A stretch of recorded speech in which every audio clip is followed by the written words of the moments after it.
This program features live coverage of an African safari and may include animal kills and carcasses. Viewer discretion is advised.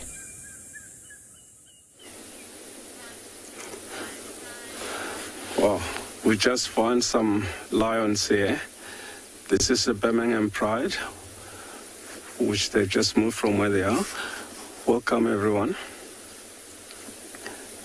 And yeah, this morning we just found these lions here. They're just lying relaxed, but this is the Birmingham Pride, of which they've moved, I would say, about 2.5-3 kilometers where they were last seen last night.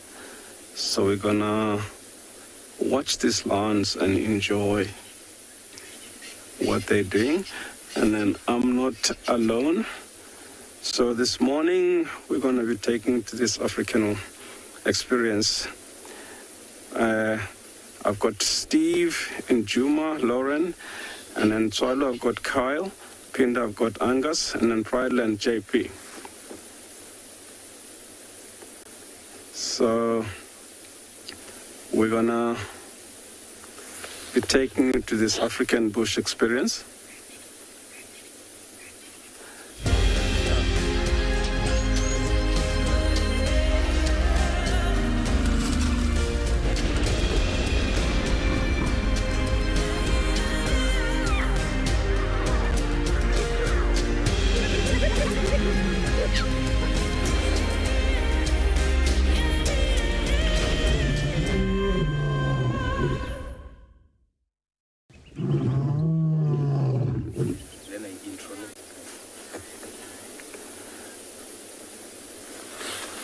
Wow, we've just found these lions here. This is the Birmingham Pride. Welcome to our viewers at home. My name is Dai Koza and Mpo behind the camera.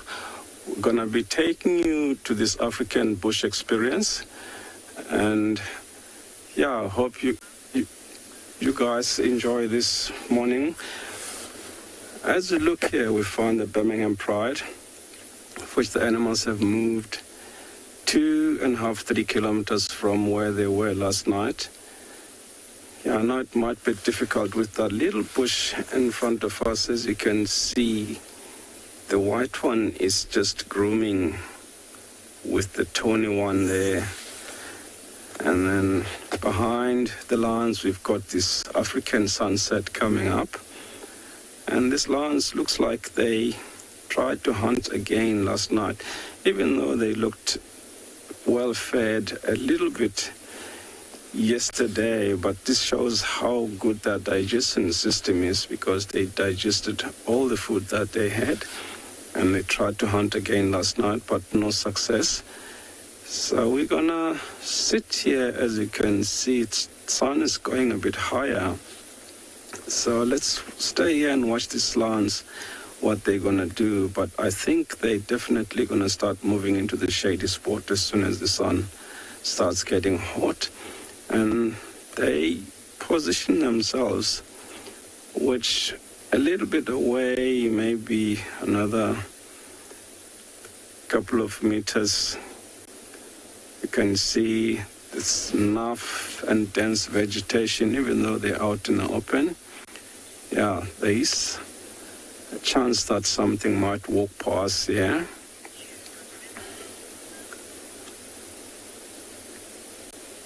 Yeah, we're gonna sit and watch these lions and go over to Steve at Juma and see what the guys has found for us.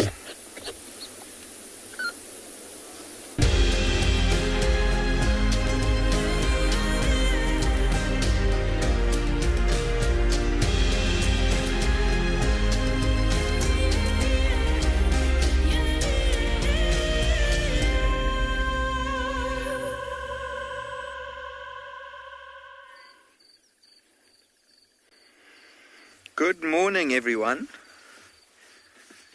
And it looks like it's going to be a beautiful day here at and beyond Pinda. On our way to try and look for those same two cheetah that we've been spending quite a lot of time with over the last couple of days, we came across these two white rhino. My name is Angus, and behind the camera this morning we have Odie, and we are going to be a little bit later trying to go look for those cheetah that we found last night. You can see these two rhino are just eating at the moment, eating the shorter grass on the side of the road.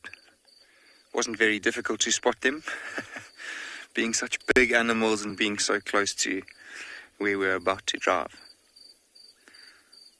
And you can see that they're white rhino. Notice how close to the ground they hold their heads. Typical behavior of them with their very wide mouths. In contrast, black rhino would usually eat from shrubs. So an easy way to tell the difference between the two from a long distance away would simply to just watch how they hold their head. If they hold their heads low like this, it's more likely a white rhino than a black rhino. One is a male and one is a female, but they look a similar size. Darcy, yes, a rhino roadblock. The best type of roadblock, really. Much better than a Joburg roadblock.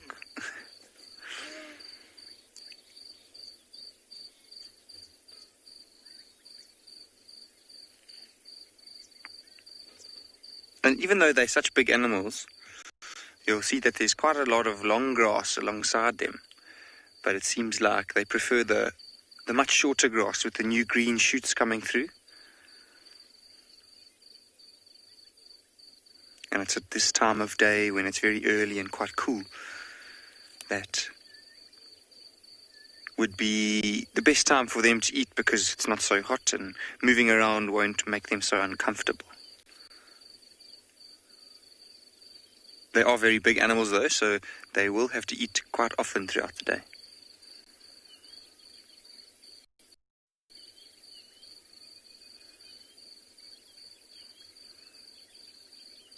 A beautiful scene and beautiful sounds this morning.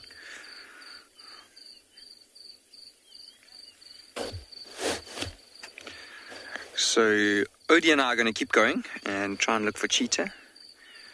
For now, we'll send you over to Lauren to say hello to everyone.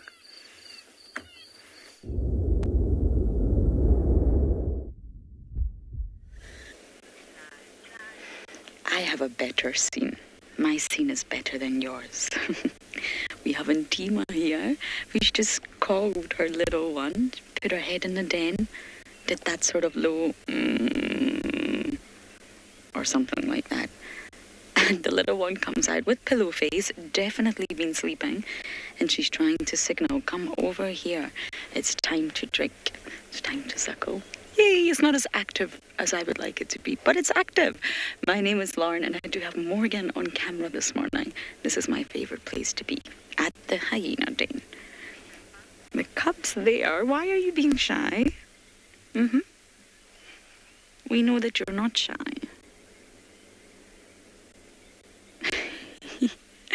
I cannot believe the difference in this little one. This is the youngest cub of all the cubs. We think it's a boy. But it's also worth noting that we could be wrong. We thought Ribbon was a boy for a very long time and she gave birth. So we do get it wrong with hyenas. And Tima's coming back to say, come on.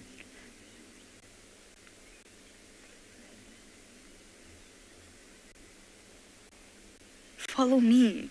Cub's not coming. And Tima is just the most beautiful hyena. And I had such a wonderful day yesterday. I managed to see Hart, and then we caught up with Swazi and another individual that I didn't get the chance to identify. So Swazi is still around.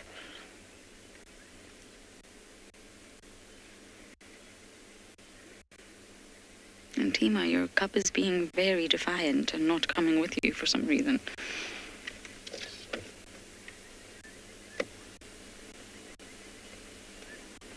This may have been a brief sighting. It may end very shortly.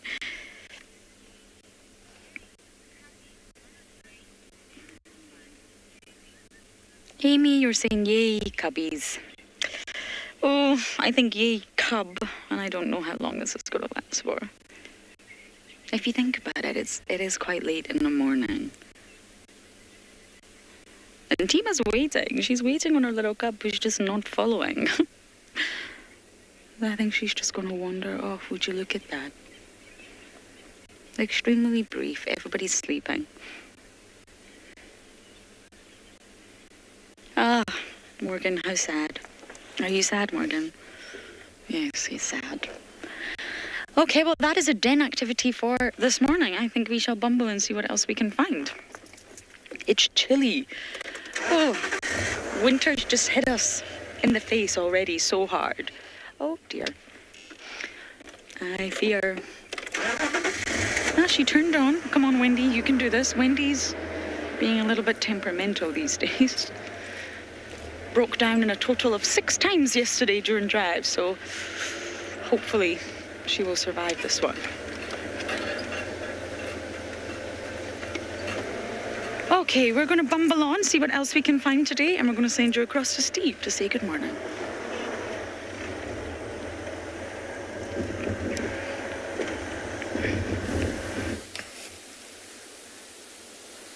Well, good morning and welcome to Juma. Welcome to the vehicle named Rusty. Welcome to beautiful Elephant Bull here in the morning. Hello, everybody. My name is Steve, joined by Diversity on camera, and we're excited to be out and about with you.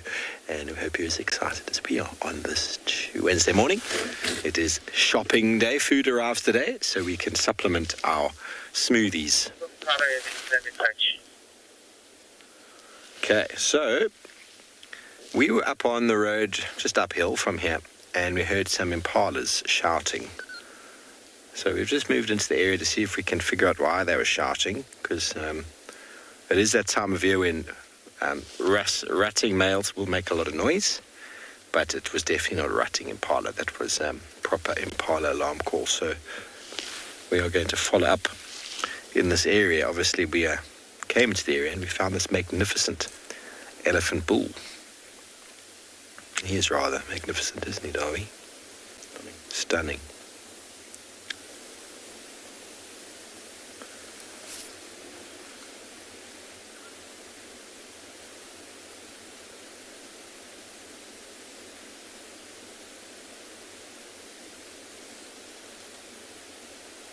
Feeding on a creeper of sorts that is pulling out of the bush.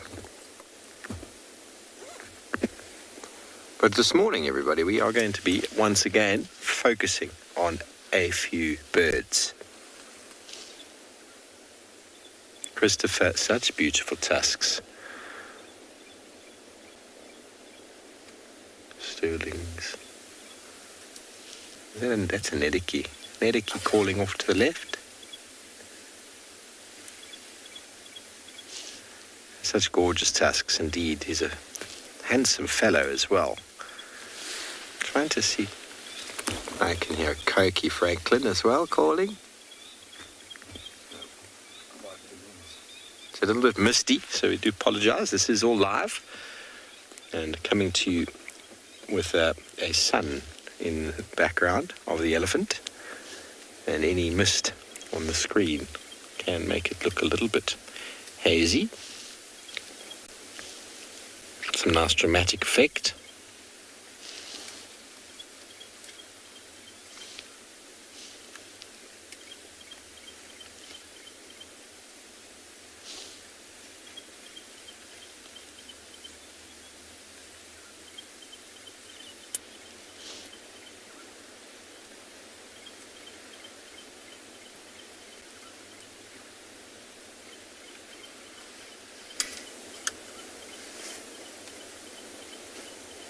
Well, these elephant teeth look like really big molars. Don't have a picture. I don't think I have a picture. I might. Let me see if this wonderful book of mine does indeed have a picture. I think it might do. They're really big molars. 78. Oh, what's the matter, boy? You are so big. Look how big you are. You're so big. There we go. There's a broken elephant tooth over here. Now, that would have fallen off the front of the elephants. So there would be a line of them behind. The molars start, and then they erupt, and then they push out, and that will fall off like being shaved off with the file, for example. You have the molars, and they sort of stack with each other. The first one comes out when they're younger, and then the next one pushes out from the back like a conveyor belt. The next one, and eventually the one at the front falls off. It's how we can age elephants, by their teeth, by a couple of years. Let's move up.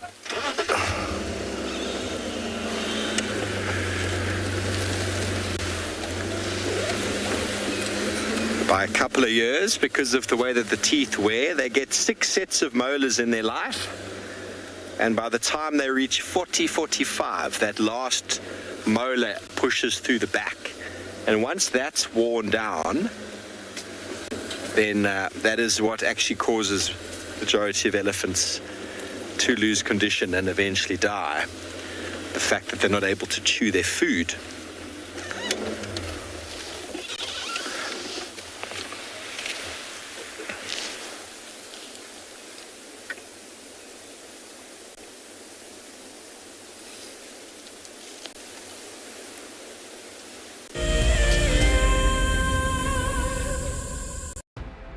In preparation for our 14th birthday, we will be lighting up a fire and heading on a special journey down memory lane. Join Lauren and Steve on the 11th of April for a sentimental look through the archives. The missing cubs have arrived! Holy moly, everyone, this is incredible stuff. Oh my goodness, everyone. Oh, there's 2. Who better to have as special guests than the Wild Earth co-founders Emily and Graham Wallington. They'll be answering questions about Wild Earth's fascinating journey since its launch in 2007. Sign up to be a Wild Earth explorer and join us straight after the Sunset Drive on the 11th of April for what promises to be a remarkable evening.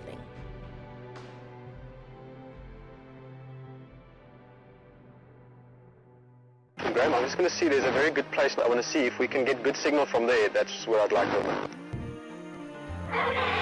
Welcome to dawn in the African bush. How cool is this? Can you believe it? Those cubs are now only 10 feet from us. Unbelievable. Elephants chasing wild dogs chasing elephants. Pandemonium! Watching how Wild Earth has grown since 2007 has been truly remarkable. On the 27th of April this year, Wild Earth will be turning 14, and we would love to hear from you. Please send us your own special birthday message, which we can share with the rest of the Wild Earth family. Maybe you can tell us why you started watching Wild Earth, what Wild Earth means to you, or you could just send us a very happy birthday. Don't forget, when you want to film yourself, to hold your phone sideways to get the best angle. When you are ready, you can email your videos through to birthday@wildearth.tv. Hi, my name is Tristan Dix, and I am a guide here at Djuma Private Game Reserve for Wild Earth. We love connecting you to the African bush, and we always look forward to all of your questions. If you want to ask a question on Wild Earth, you'll need to register on the website. Once registered, go to our live safari page and submit a question below the live feed. Catch up with me on Wild Earth.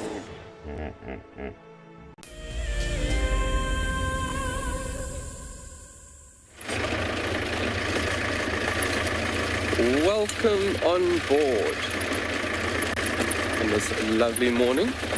Nice and chilly, a little bit of a wind, and the sun is about to peek over the Coronaberg Range. Good morning, good morning, good morning. My name's Kyle, behind camera is BK, and we are traveling south this morning.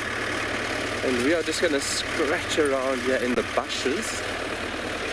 Hopefully we can unearth something exciting. But regardless of what it is always exciting, isn't it? It's a grass, it's an insect. And having open intentions is what I like going out with. The beautiful colours. Let me stop there for a few seconds so you folks can enjoy the rattling of this trusty old steed. Looking very, very beautiful. BK just busy balancing us there, leveling us out, and look at that. Yum, yum, yum, yum, yum, yum. We had quite a lot of cloud cover this morning. I thought we were going to receive a little bit of rain, but that cloud cover's pulled further southeast. And the mornings are really starting to feel somewhat like winter.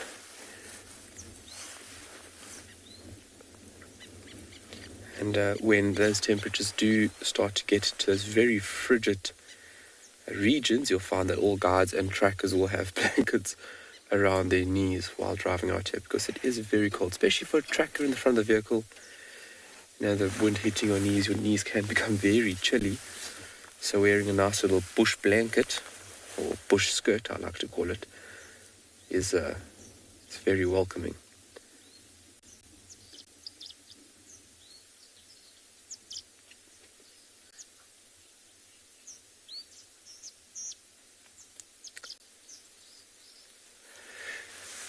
Let's send you over to JP, who would like to say good morning.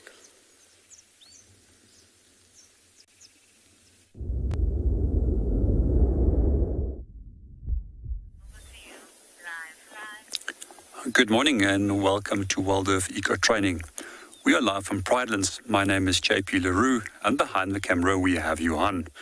Our plan for this morning was to follow up on a single lioness that was located last night, quite late, on a rocky outcrop, where she was busy feeding.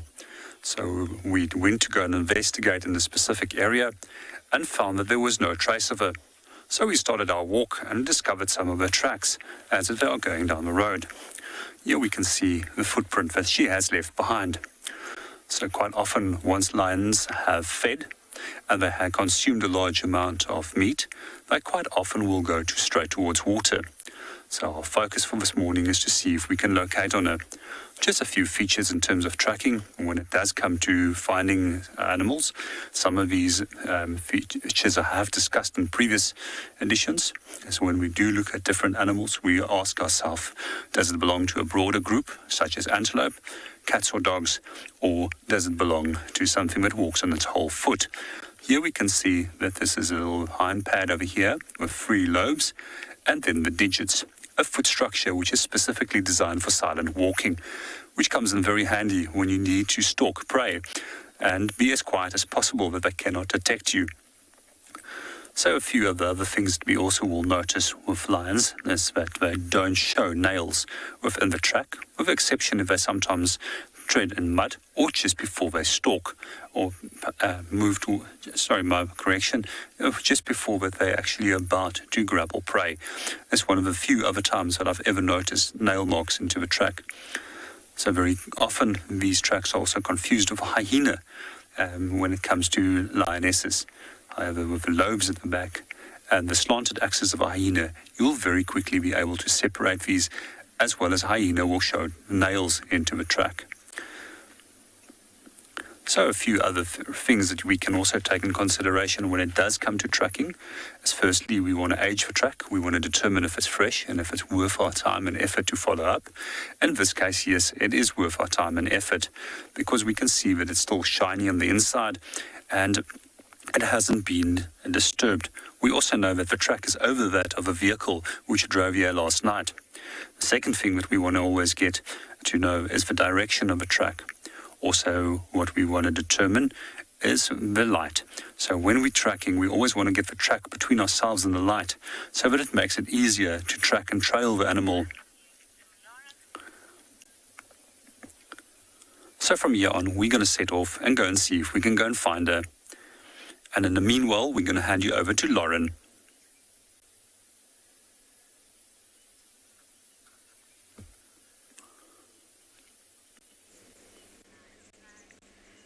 We have a huge herd of buffalo. I wonder if it's the same herd that Darby and I also had the other night. There's so many youngsters. It's really sweet. There's a lot of very, very small calves. And what's fascinating is there's lots of lion activity around right now. We had lions walk past camp right now. The Talamatis are around. I think the Nkohumas are around on the western side. And yet, they don't seem to be following these buffalo. After we left the buffalo the other night, we came home and we bumped into the Talamatis. So we watched them for a little bit. And they head in the other direction. They didn't go in the same direction as the buffalo. But there's a lot of lion activity around right now.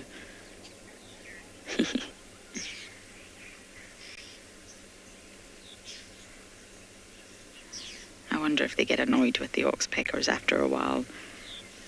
We get both the red-billed and the yellow-billed.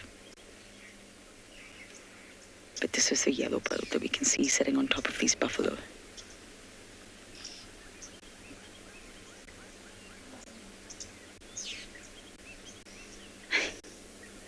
It's suckling. Can you see that, Morgan? This little one suckling. How sweet.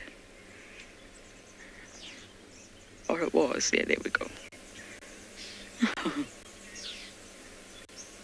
And of course, buffalo calves make really easy targets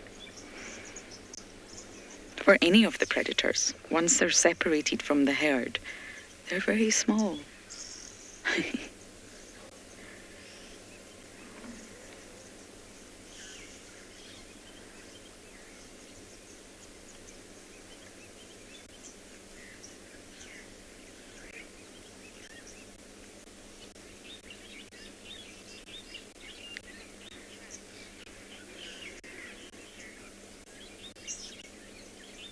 Sorry, go in one more time with that question.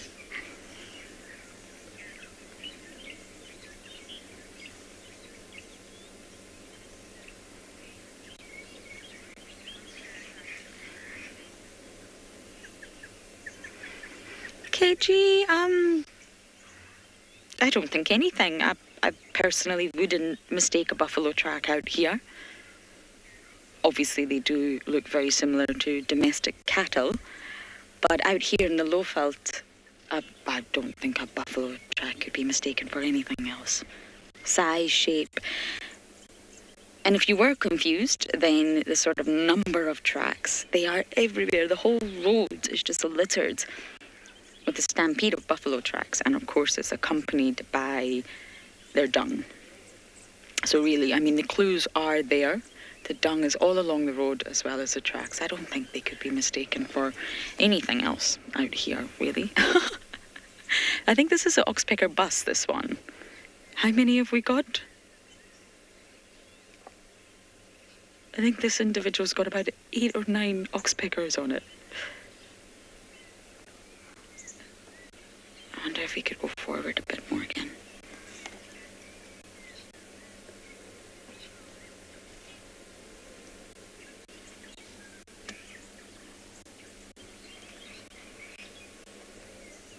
Yeah, let's go forward.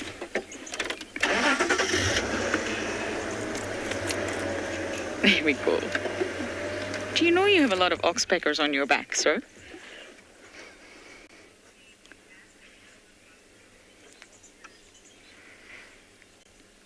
I mean, just the way that any bird would maintain balance. They're able to grip with their feet, sort of specialized toes that they're able to cling on to the hair on the buffalo. So they're literally just clinging on. And they're birds. They're very small, lightweight.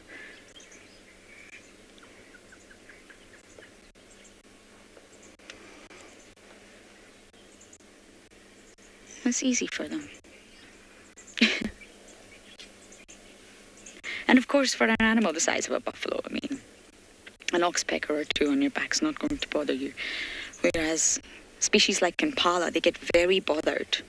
They really, really don't like it. You can see them constantly trying to get the oxpeckers off.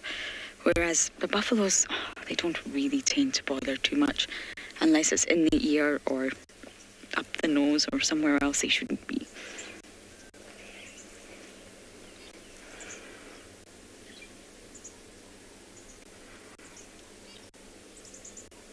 Ah, there we go.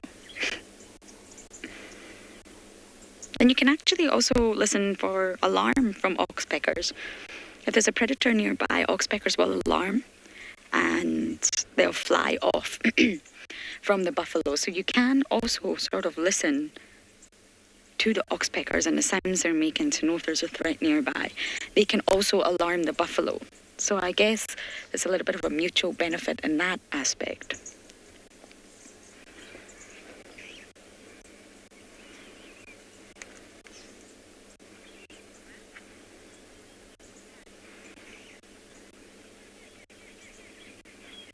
Okay, we're going to sit with these buffalo just a little bit longer, and now we're going to send you across to another live location.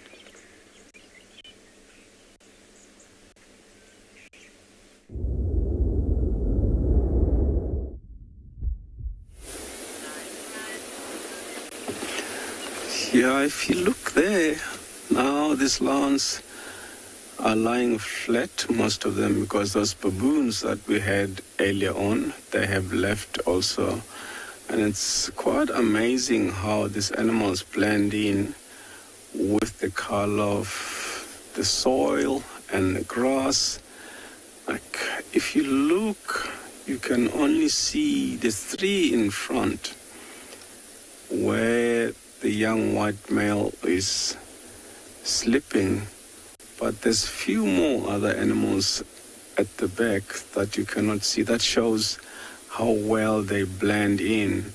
So if you looking there, you might think you're looking at three animals, but I see two more at the back, which the reason for that is just a little bit closer, and then that's where, there we go. So yeah, there must be more animals in the bush.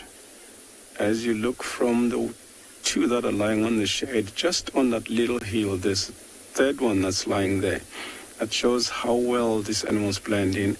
So this gives them a very good chance to hunt in the day. You can see there's a tail flicking there, chasing the flies away. Gives them better chance to hunt even during the day when they're really hungry. So they can still blend in with this African bush when they hunt and get something to eat during the day, even though these animals are known as night hunters. They'll still go out there and hunt in the day and get successful, but the chances will be very slim because they can easily be seen by the prey. And as it's getting hotter, these three that are lying in front, they might join the others by the shade. So we're going to stick around here for a few more minutes and see if they get up and move, or one of those baboons is still around. Might hear the baboon alarming. That might got the lion's attention to sit up so we can have a better view of them again. Yeah, let's stay here for the next couple of minutes and see what these animals are going to do.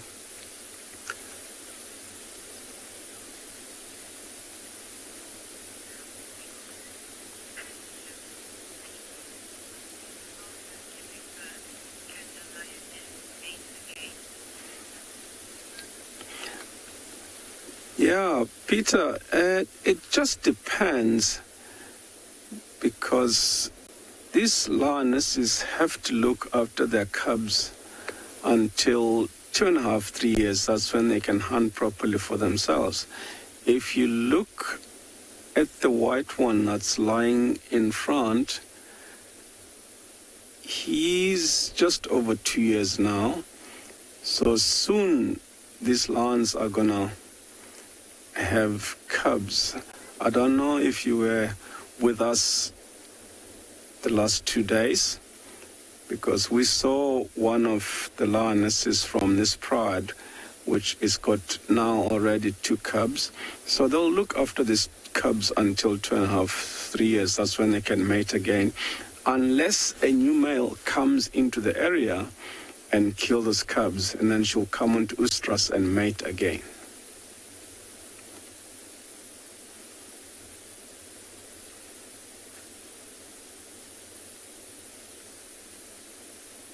Because that's what will happen when a new male comes. You'll kill those cubs just to make the females to come on to heat or oestrus, as soon as possible, and then they can mate and have their own cubs. He'll kill the cubs that are not his own cubs. The other male's cubs will be killed by a new male that's taken over the pride, and then he can mate and have his own cubs.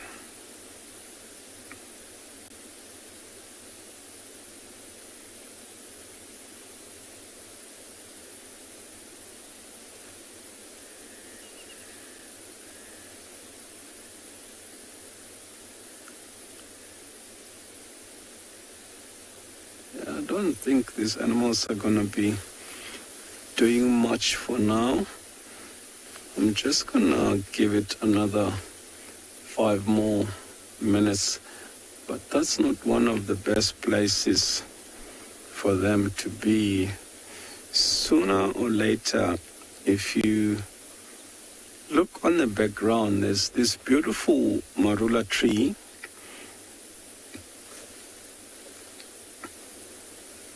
I'm going to get onto that now. There we go. I'm not sure if you're going to be able to see that tree. That's one largest tree from here that I think they might go lie under. That's why when the lions are lying on the ground, even if they leave the area, when we come back this afternoon to try, we're just going to sit here with these lions and see if they move. And then while we're here, we're going to go over to Kyle and see what Kyle can surprise us with.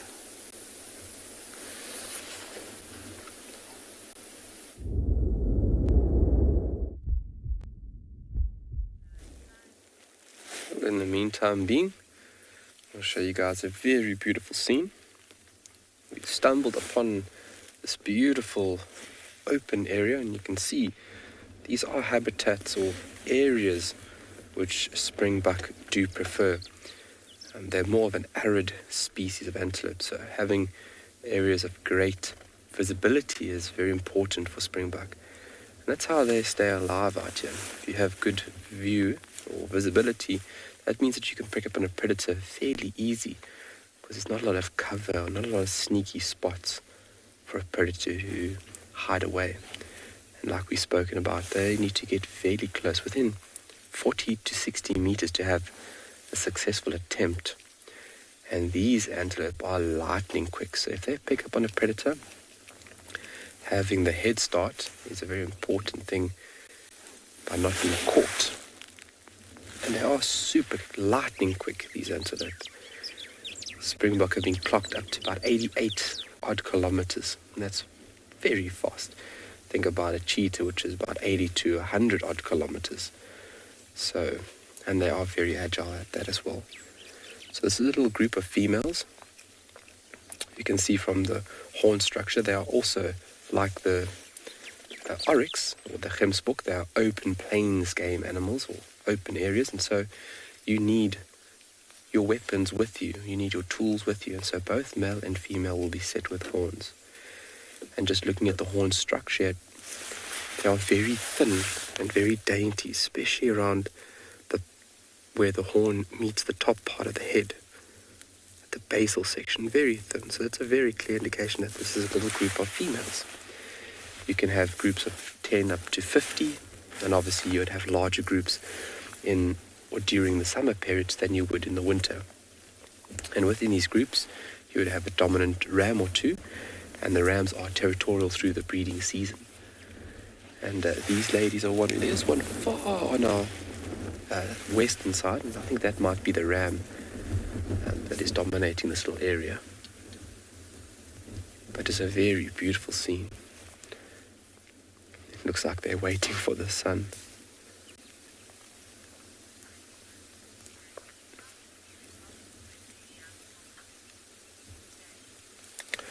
Danny, they would use those horns to defend their young. So in the very, very early periods after birth, the young will actually hide in thickish grass or in a bit of cover while the mother goes off and feeds. And she'll come back at different intervals to nurse and then clean this little one.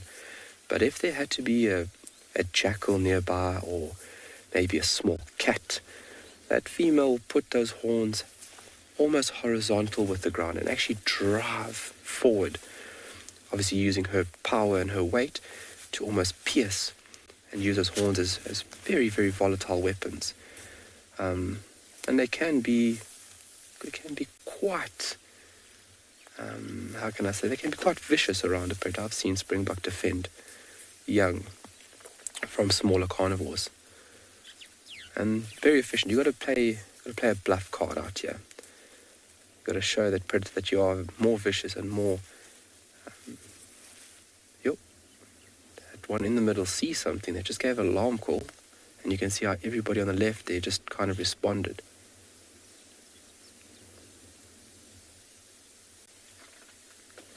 So that larger female in the middle, she definitely saw something.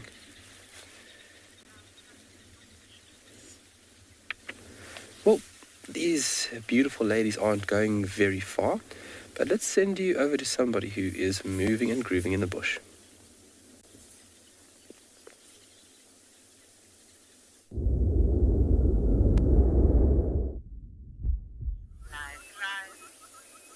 Good morning and welcome back to Eco Training Pridelands. At the moment, we're still on the track of our lioness.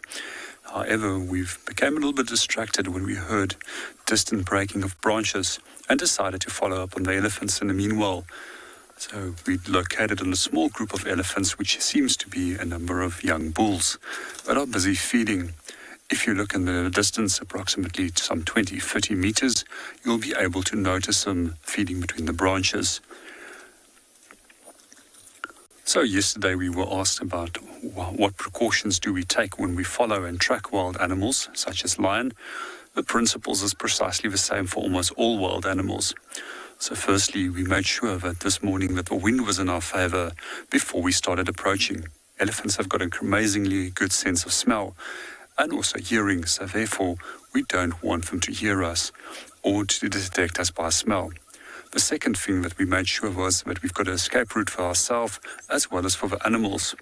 And currently we're standing on quite a tall termite mound, which is probably 2 to 3 meters high, which we can use for our safe area should the animals decide to change direction or the wind maybe change direction and they detect us.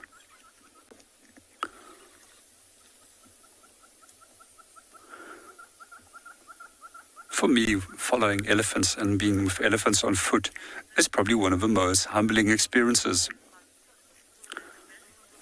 Good morning, Jackson, and welcome to the show. And to answer your question, it's always an amazing and humbling experience to find elephants on foot. As humans, we're fairly small. Myself, I weigh approximately 75 kilograms compared to an animal that has a potential of weighing in between 6,000 and 10,000 kilograms. For me, it's always about respect and showing them, allowing them to have the opportunity to move freely without detecting us.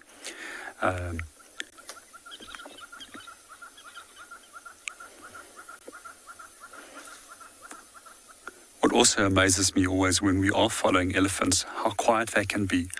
And if we look at the structure of a foot, they're specially designed to allow for walking very quietly, as they've got a large amount of cartilage underneath the foot. What we also find is that we normally detect them by their feeding sounds that they produce, where they're breaking branches and twigs as they are continuing to feed. As you probably already know, elephants do need to eat a lot, and as mentioned, they can take up to 300 kilograms of food in a day. So therefore, they have to constantly be eating, as their food quality is fairly low and their digestive system very poor. And meanwhile, we're going to hand you over to Pinda.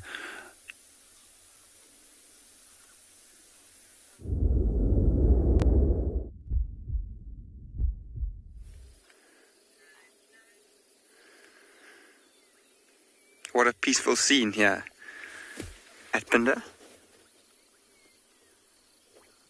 I love just taking in all the sounds that we get out in the bush, especially in the early morning. It's probably my favorite time to be out on a game drive. It's still very cool and the birds are very active, so there's a lot of sound coming from them. And there are quite a lot of hippos in this watering hole, as you can see on your screen. And it's not just that pod that's in screen, there's a few more outside, further away from the main pod. But I really love the sounds they make as they surface, blowing air out of their lungs.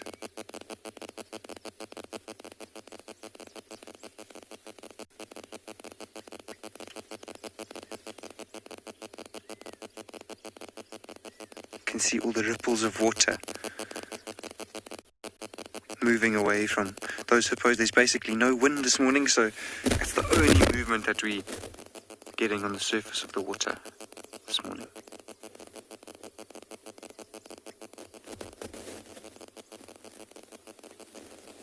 Some of you may have noticed this is the same watering hole where we were watching that hammerkorp hunting yesterday. That was really special. 2 white-faced whistling ducks.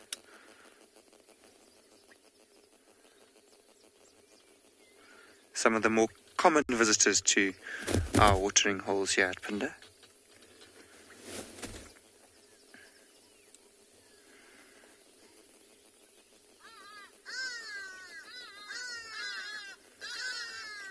Giving us a beautiful flyby right past the vehicle.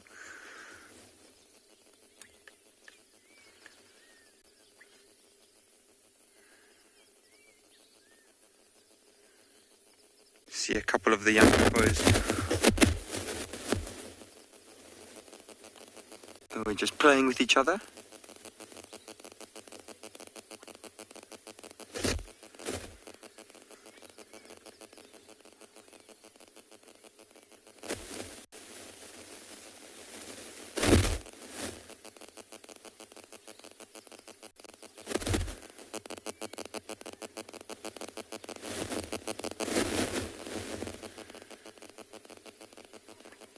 And I've actually just picked up something happening behind me. There are some monkeys making alarm calls.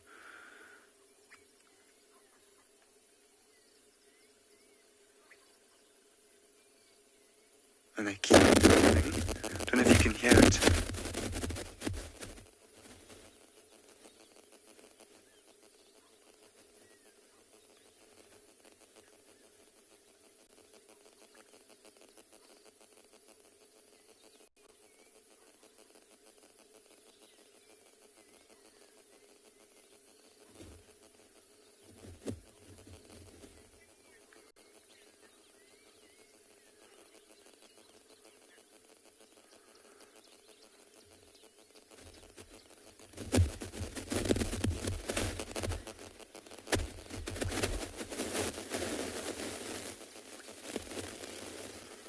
Those monkeys are really going crazy off behind me. I'm quite keen to go have a look soon.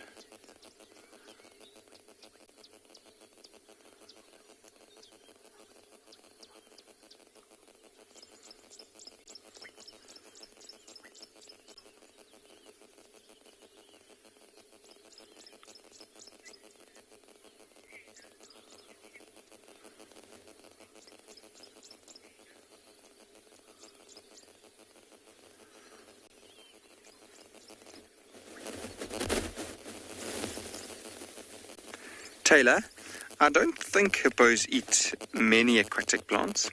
They usually venture quite far out of watering holes overnight, which would give the indication that they eat non-aquatic plants. They've been known to travel up to between 7 and 10 kilometers in a night, although that's not usual. It just has been recorded before. They usually travel about 3 kilometers in order to find good grazing. It does depend on the rains. So, Taylor, I think predominantly, no, they would eat non-aquatic plants.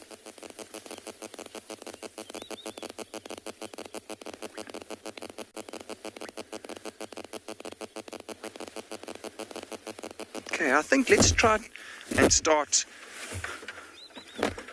We're going to go and investigate those monkey alarm calls. And for now, I'll send you off to another live location.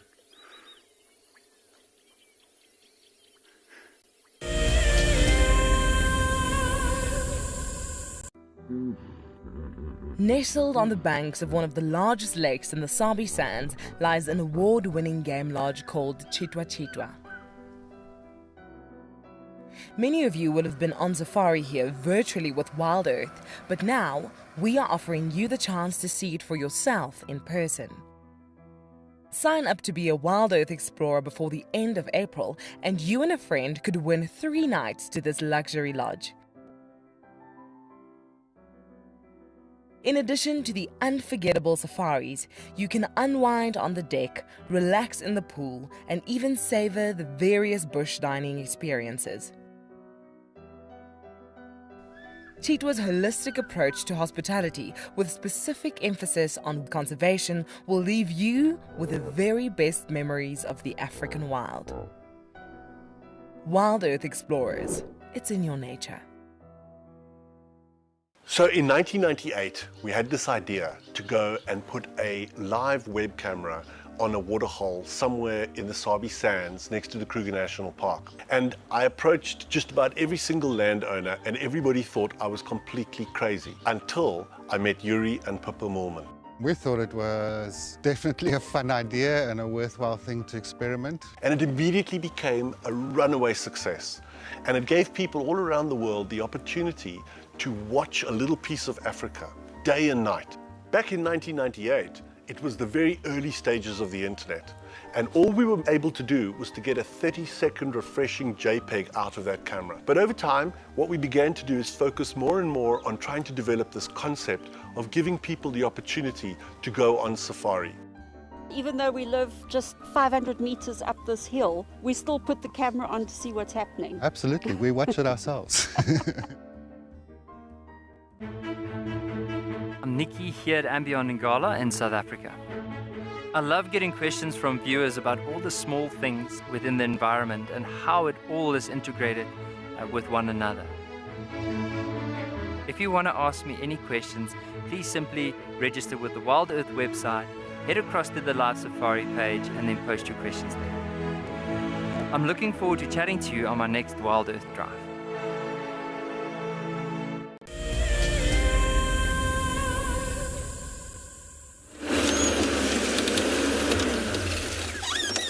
Hello everybody, welcome back to this younger buffalo here.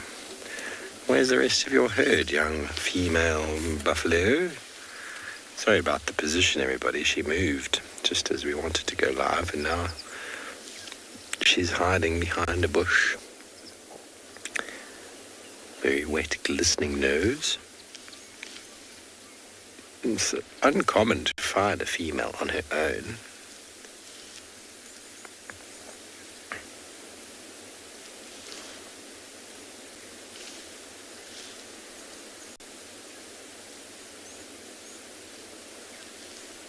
Go behind the car, of course, and that's going to prevent us from filming here. It's very rude. Very rude, young lady. Well, we followed up on those alarm calls that we heard, and we found some very fresh leopard tracks heading north. So we're just doing a little bit of a loop. A little bit of a loop. See if maybe we can figure out where they are headed to. Let's do a little bit of a, maybe get her bottom as she leaves. There we go, she's got a fork-tailed drongo as well as oxpeckers on her, so birding everybody. The oxpecker are looking for ticks and any flies that might be accompanied, and the fork-tailed drongo is looking for any insects that get displaced. So 2 different types of symbiotic relationship. One being a mutualism between the oxpecker and the buffalo, and the removal of the parasite, which is another symbiotic relationship between the tick and the buffalo, parasitism, and then commensalism between the fork-tailed drongo and the buffalo, whereby the fork-tailed drongo is getting food and the buffalo is not being affected in any way. So 3 ecological relationships right there.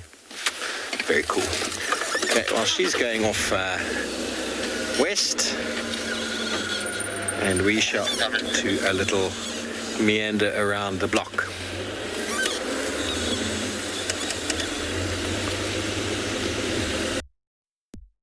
just saw there? Or was it a log? Seeing lots of logs at the moment that resemble animals.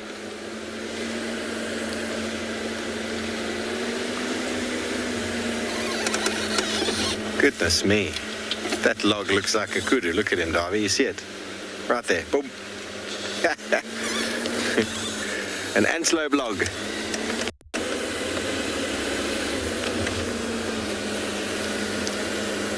Okay, well, we are going to make up antelope as we go along, but Carl, well, he's already got some.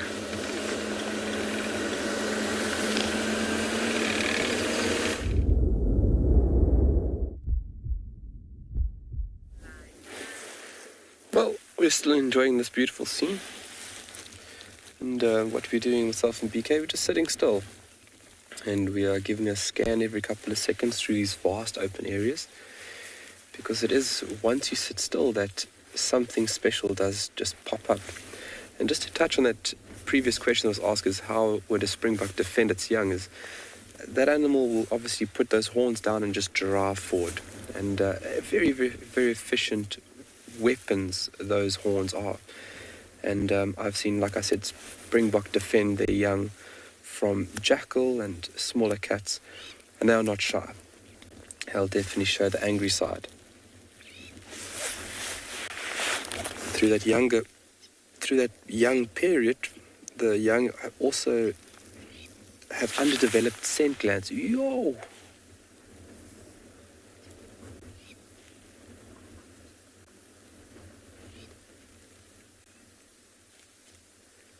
It's a bit of wind. I don't see anything out there. There's a bit of wind, so wind is a big disturbance or a big factor for animals. Think about now, your visual aspect is being disrupted. You know, you're getting strong gusts from certain directions, but also it's at a constant, so it can also trick you, can also disrupt your sense of smell. So antelope are fairly skittish when you have these gusty days. But you can see how quick they responded. When one moved, they were all, as a group, as one unit, out of there. The crowned lapwing busy calling in the distance. I think they got spooked because just before we came on board with you folks, we had two wildebeest chasing each other, and they, I think they just made them a little bit skittish. And just being on your toes like that is very important, how you're going to stay alive out here.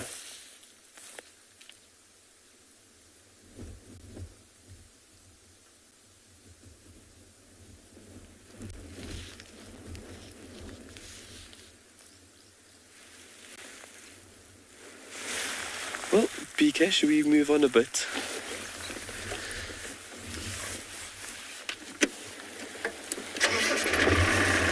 Let's see what we can find a little bit further south of here. We're sitting here for a little while, and hopefully we can pick up on something just laying over here, because that's what an African wildcat would be doing now. It's laying just on the side of bushes over here, like this over here. Crowned lapwings crossing us.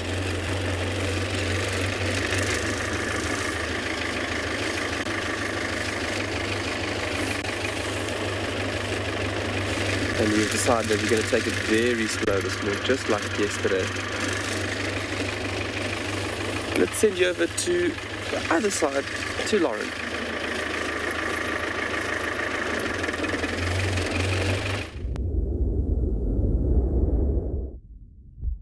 Some elephants. Looks like a small herd. We're in the south of the property. We've heard that Tandy and Maribes are on Little Gowrie. It's actually quite surprising. I really don't understand why Tandy's not spending more time on Djuma. She seems to be completely omitting Djuma and spending time on all the surrounding properties, which is obviously sad for us. I miss her dearly, but she's very close to the southern boundary.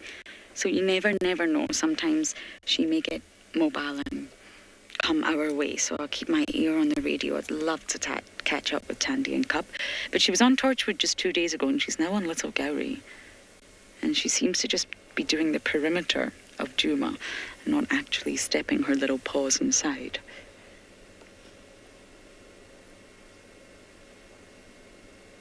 But these are some extremely happy elephants.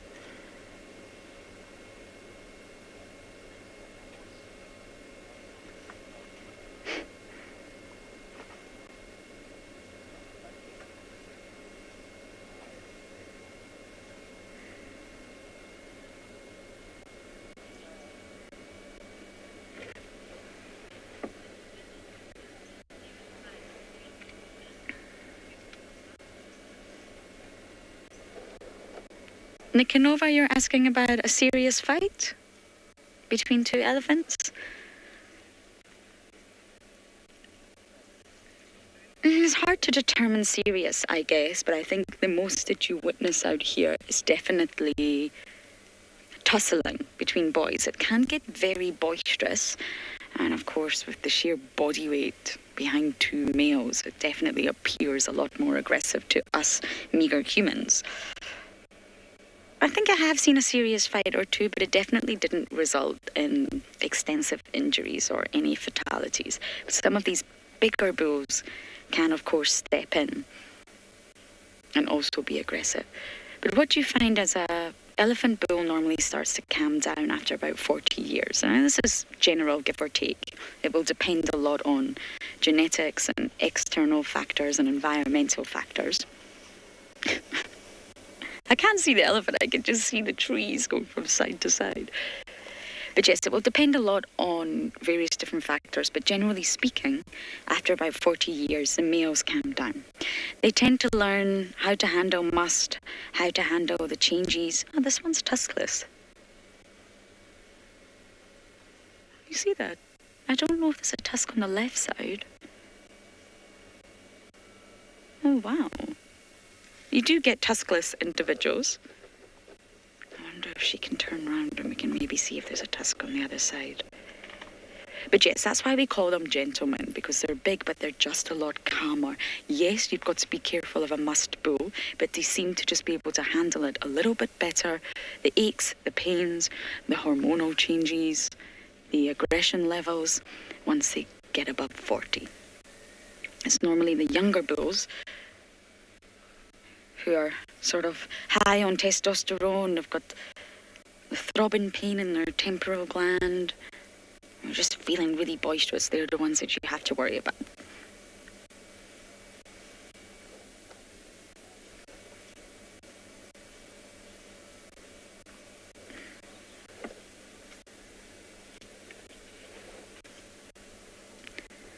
They're fairly common. Tuskless individuals. They say that sort of when you see a female that doesn't have any tusks, I'm trying to wait to see if she has a tusk on her left side, but when you see a female that's tuskless, it's normally due to genetics. Females are nowhere near as aggressive towards one another, they can be towards humans, than males. Males are far more aggressive, and females just generally are said to use their tusks a little bit less. Tusks are, of course, modified incisor teeth, so they can naturally break and snap off. And when males don't have any tusks, they say that this is due to injury and fighting. But for females, it's normally sort of a recessive genetic characteristic. So tusks can continue to grow throughout their entire lifetime, but they will not regrow. So once they're broken or snapped or severely damaged, they will not regrow, but they will continue to grow throughout that elephant's lifetime if they're not damaged. So tuskless elephants are fairly common. But she's not turning around. I don't think she has any tusks. I can't see any sort of protrusion.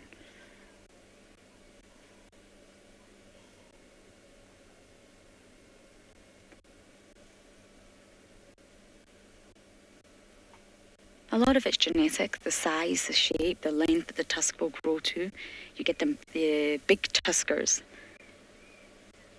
sort of away up in Kenya and the Masai Mara and the Serengeti, and that's genetic. Those elephant bulls that have these huge, mammoth, literally, tusks.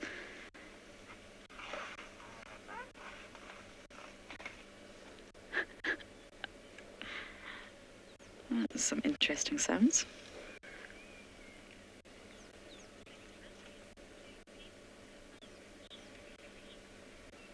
Okay, I'm going to sit here just a moment or two longer and see if we can actually find out if she has another tusk. But for now, we're going to send you across to JP on bushwalk.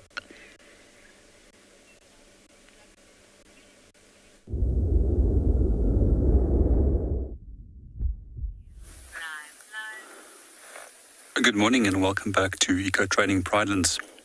We've continued our walk. We're still on the tracks of our lioness, and we've been weaving in and out between a number of different herds of elephants as we were continuing our tracking session. In the meanwhile, we located on very fresh dung of an African buffalo. And this looks like a typical cow pat, which you would expect from a typical cow in a farmyard. However, two animals are very different in behavior, with African buffalo being one of the most dangerous animals and one of the animals I'm most cautious of when I'm working on foot. So one of the ways that we can determine if this is a fresh cow pat is quite often just by simply pushing our finger into it and feeling the temperature. The core of this is still warm, which means that the animal is potentially in the area and that we should be on alert and of its presence. For me, African buffalo is quite a fascinating animal. And quite often when we do find them in large herds, they tend to be more relaxed. However, the young bulls and bulls that have been isolated from the main group are the ones that can potentially be dangerous, especially the elder bulls that has been pushed out of a herd and has no safety in numbers as with the typical herd numbers would have. If we look at the consistency of this is grass, and buffalo are basically bulk grazers. They feed on a large amount of coarse, unpalatable grasses. We also find that they're important in opening up areas quite often for other grazers to come and feed in. So when it comes to the dung of a buffalo, it's typically fine-grained. However, in this case, it's got a lot of moisture in it, why it's appearing quite sloppy compared to that of a normal antelope dropping. Both antelopes and buffalo are all ruminants, so they've got a complex four-chambered stomach, which assists for gaining the maximum amount of nutrition through the digestion process. Also behind us, we can hear oxpeckers in the distance. I'm sure everybody is familiar with them. And that is also a potential indication that that buffalo might still be in the area. To come back in terms of which dung beetles are going to use this, there's a number of different dung beetles that might utilize it. Those that roll, which will create little balls, and then roll the dung away to their tunnels. Those that will actually lay the eggs directly into the dung. And then also these that will make little balls and then pull that underneath the dung pad into the ground. And then fourthly, as you probably have known and learned over the different shows, is that they also can steal. So some species are actually well adapted to stealing the dung balls from other individuals and then utilizing that for themselves.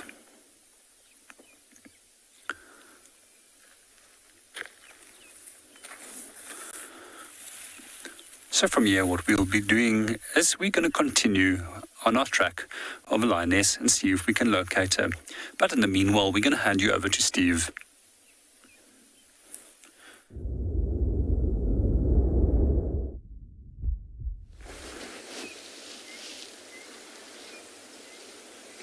Welcome back. Welcome to a nice quiet moment at the watering hole, a perfect opportunity to reflect on the day, reflect on one's purpose, and to also indulge in a warm beverage.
Lovely reflections indeed, Ruth.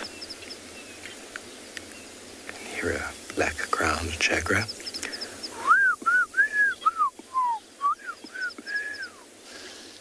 Also the chirping of a fork-tailed drongo. There's the chirping sound of a cardinal woodpecker.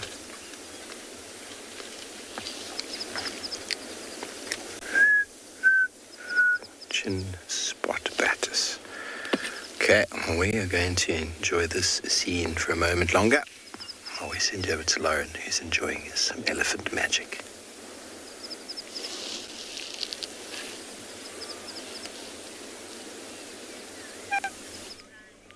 We are very much enjoying the elephants, although I realise we've probably not got the best views. Sorry, Morgan. I've got a good view. Maybe, what do you think about reversing?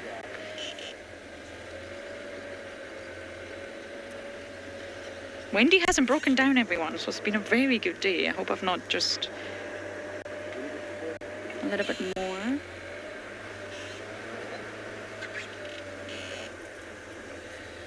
Okay, Morgan's directing me here. There we go. They're all congregating around this one piece of shrubbery. It must be very delicious in there.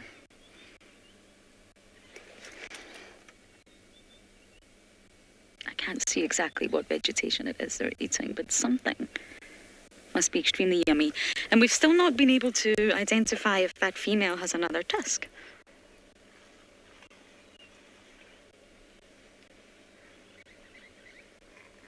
But it's normally genetic, so you will find within a herd of related females, it's a recessive gene. So the sort of tuskless genes will pass through, and you can normally find in some areas, or at least some herds, all the females will be tuskless for that reason.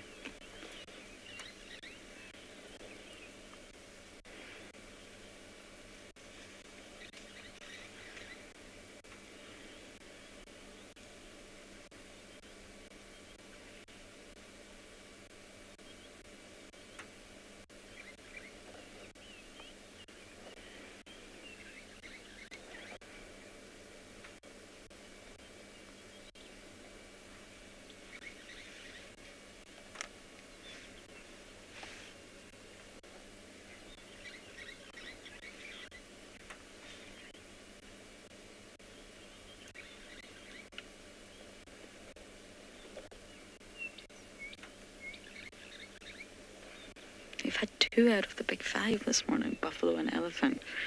Now we just need to find lion and leopard. Doable, I think. Morgan agrees. It's doable.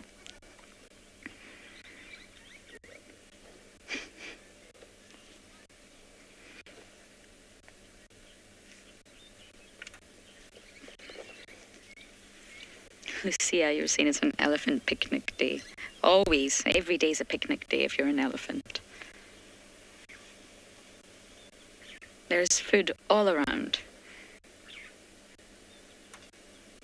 Grass, shrubbery, branches, bark, delicious cambium layers, marula trees just waiting to be debarked, cluster leaf just waiting to be pushed over. Every day's a picnic day.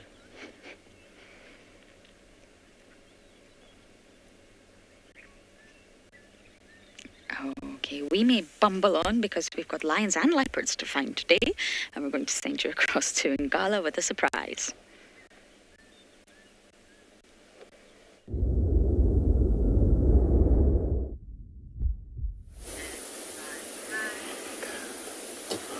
Wow.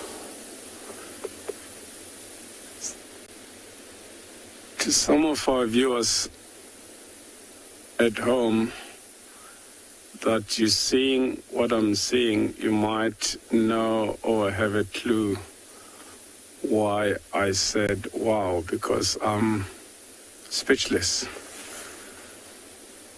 Why I don't or can't remember when last I saw wild dogs. As you look here, we find this pack of wild dogs that's lying on the road, of which it happens sometimes we see a pack of around 16 animals here, but I can only count maybe 4 or 5. As you can see, the one keeps looking and trying to listen with those big ears. The reason for that is because maybe some member of the pack are gone out hunting. These animals are very social. If they get successful, they'll call each other and then go over wherever the others have caught something, and then they'll join and feed, unlike the lions that work together as a team, but once the kill has been made, it's every lion for itself. But these animals will share the food. That's why even when the alpha female, that will be the leader of the pack, when she have pups, they'll go hunt as a team, eat and come back home and regurgitate the food for the young ones and feed the young ones back in the den until they 3 to 4 months. That's when they start moving along with the adults. It's a pity they're not lying out in the open. They might be all here, excuse me, in this long grass. Otherwise, if they were lying out in the open, I'll be able to see and tell which are the 2 leaders of the pack, because it will be the alpha male and the alpha female and the beta male, I mean to say.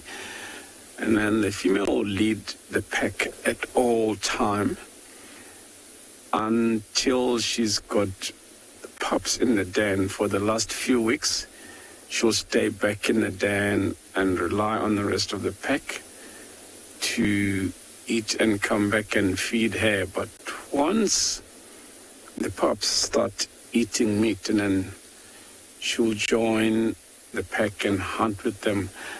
By the time she's back in the den, then the beta male will take the lead. He will lead the pack. There's another one getting up from under the tree. Like I said, they might be all around here. It's just because the grass is a bit higher and then it's getting warm, so the animals might be lying in the long grass. Yeah. So he takes the lead until she comes back and join the pack, and then she'll take over from him. And then, very interesting, because they have a huge competition between themselves and the hyenas. They compete for food. Otherwise, yeah, when they go off on a hunt,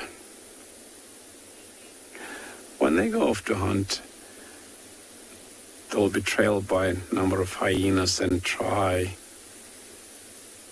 to take whatever they feeding there. We're just gonna sit around here and see if these animals move. That will be really nice to us to see them get up and walk, so we can see them a little bit better.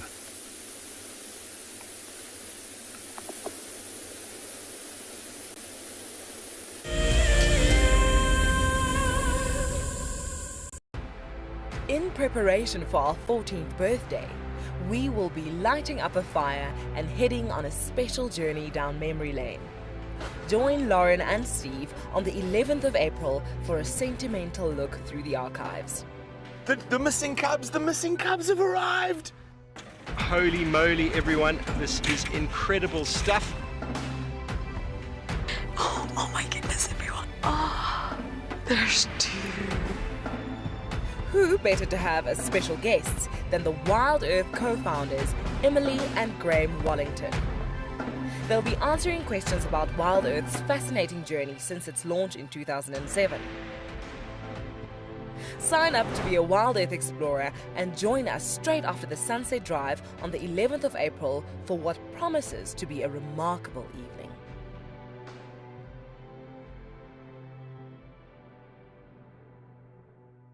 For many years, Wild Earth has taken viewers from around the world to the Mara Triangle, a place of majestic beauty and abundant wildlife. But it wasn't always like this. Before 2001, it was infested with poachers. Illegal harvesting and hunting was rife. Now the situation couldn't be more different. The hard work and dedication of the Mara Conservancy has revolutionized this magical land. But now, the loss of revenue from tourism has created a grave crisis. The Mara Conservancy needs help if they are to continue protecting the reserve and supporting the local communities whose livelihood depend on its survival.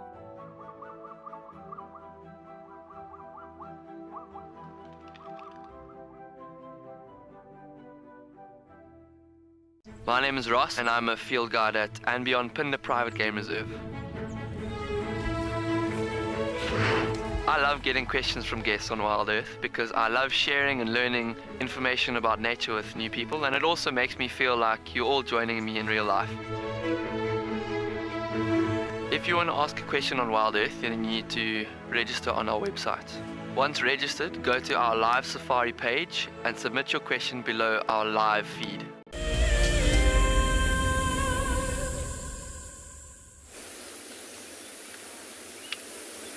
Welcome back, everybody. And the garden service has once again moved in and around Djuma. They must have come in last night. I had their trucks heading out last night and they came back in again. So doing little loops in and out towards the water and mowing the lawn as they go, dropping their tick loads, depositing their dung and hiding behind the bushes. Now that female we saw earlier, I think was a bit lost because she was going in the wrong direction. She was probably trying to smell where the herd had gone, and obviously she'd smelt where the herd had come from. So who knows what got her disorientated.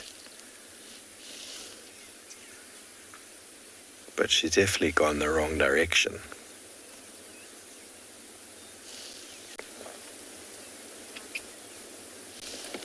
Okay, well that's all right. We'll carry on. Move up a bit. We got some more buffalo in front of us. They're all sort of moving through the block here. There are some in front. They were at Treehouse Dam a few hours ago.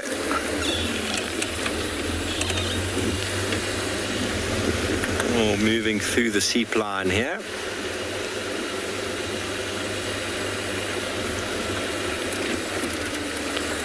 Rochelle and Buffalo will have one calf, and they'll look after that calf themselves. There'll be no sharing.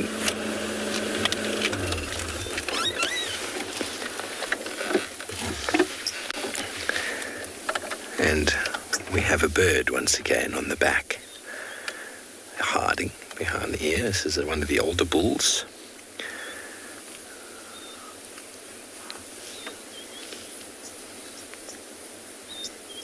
Fine specimen.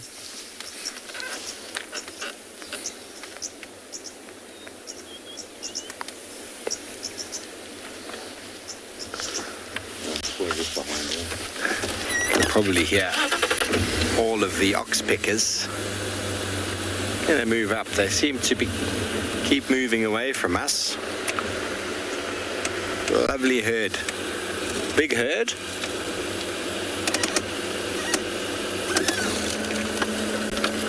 Oh, look at that fellow.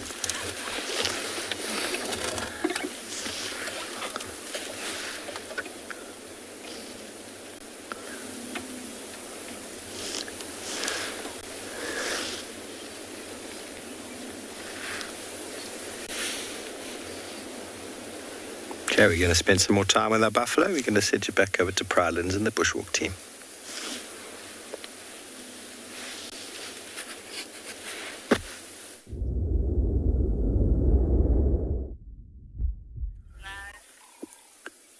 Good morning and welcome back to Eco Training Pridelands.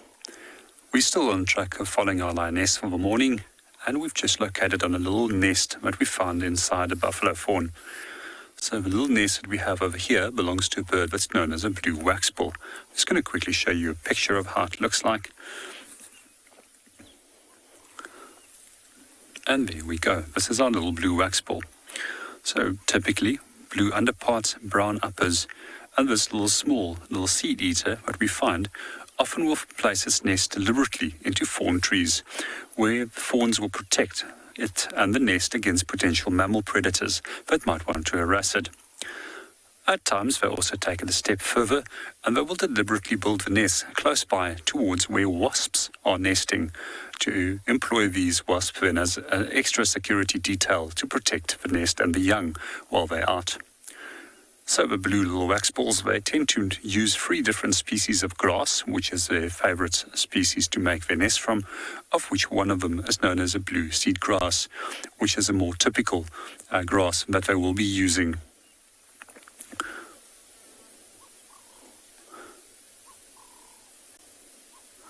So with the species, they often will employ monogamy, where we'll find that the pair will mate for a consecutive amount of years.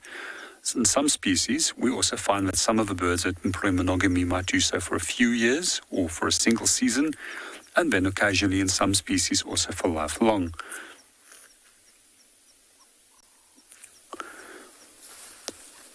We quite often find a number of different strategies of nests, which birds will have, of which the cup-shaped nest is quite the most common, or saucer-shaped. However, this woven ball of nest is for me one of the most intricate of most of the nest. And then you also have some more complex nest structures, such as that of the weavers, and especially those that we find in the Kalahari, which Carl is busy looking at the moment, which is belonging to the sociable weavers. So if you also look a little bit closer, the tree that we're looking at is known as buffalo fawn, and it gets its name from the fact that the buffalo often rears its backside in a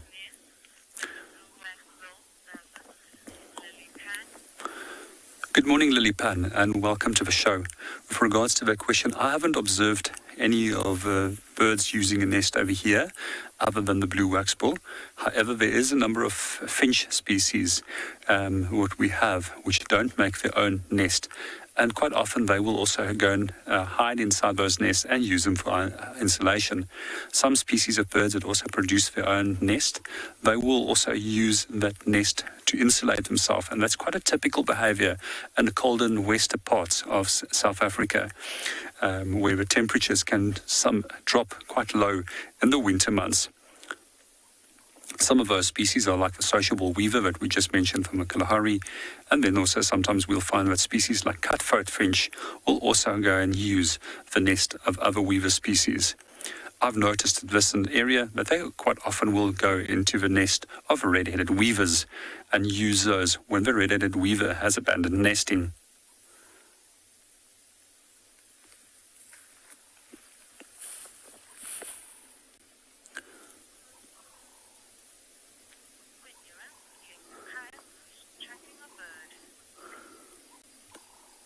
We're going to continue on our walk and see what we can go and find and see if we can chase down our lioness for the morning.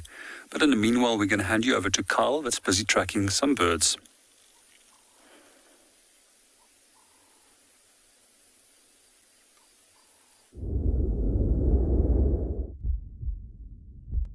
Well, while he looks for those beautiful and very wonderful cats, we have got something very special here.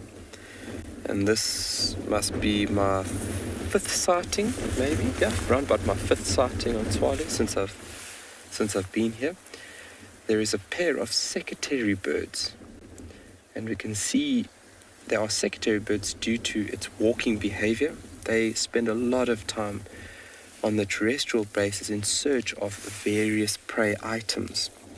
So walking in that manner is very distinctive. You can see the pattern And the bird's movements, very, very distinctive. Obviously, it would be separated from something like a crane, which would be something similar sized. And then as well as that beautiful, beautiful color scheme that it has got. Beautiful greyish body, and then the back end of the wings and then legs are black. Long tail, and then very, very long legs. And there is a pair here. They are quite far. We spotted them on the eastern facing slope, and when we saw them, we sat for a couple of seconds and they took off. And these birds are wandering through these grassy plains in search of any available prey. Secretary bird, obviously they do focus now and then on snakes, but it actually makes a portion of their diet. But they would go after insects, amphibians, reptiles, birds, their eggs, small mammals, you name it, anything that moves, basically. And then how they would kill their prey is in a very unique manner. So if you take a look at those long legs would give a very strong and deadly blow. So basically like stomping on their prey. With hard downward blows, yeah.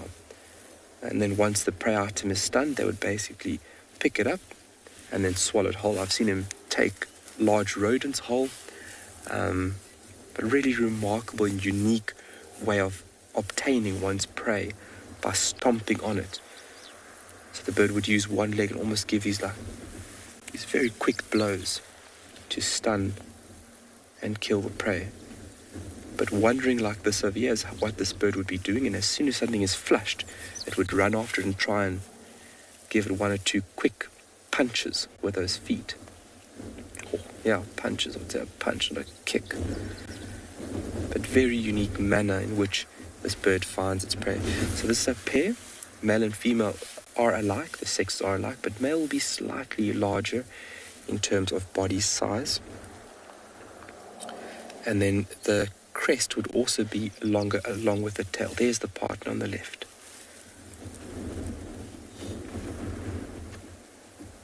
Remarkable. What a beautiful view, and how lucky we are to see this incredible bird.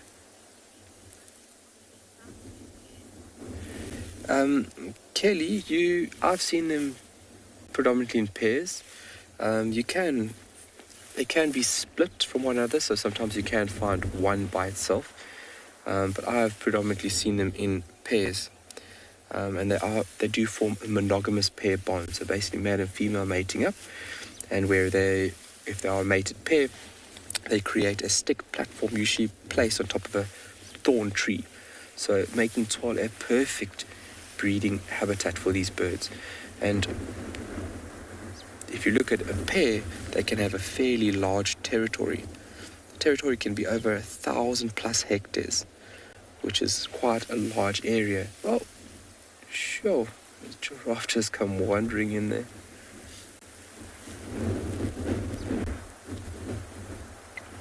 They can be residents, but nomadic in the arid western regions, from my knowledge.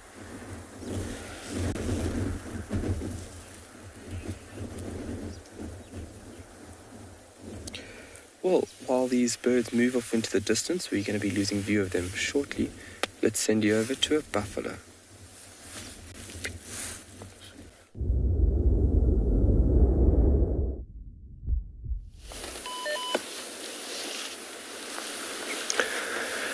Well, thank you. Not just one buffalo, a herd of buffaloes. There's a whole number of them here.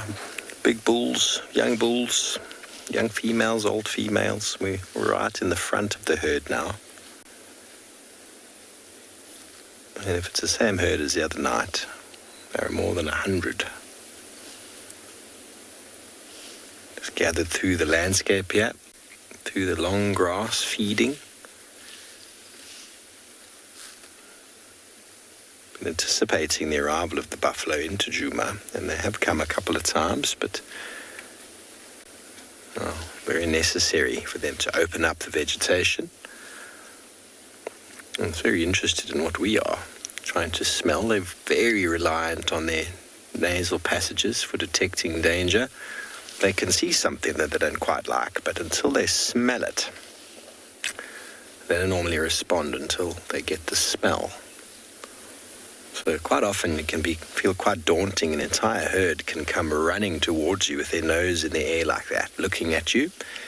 You might think we're about to end our lives right now, and then as soon as they smell you, the whole herd just picks up and turns the other direction and bolts. Quite a magical feeling, actually.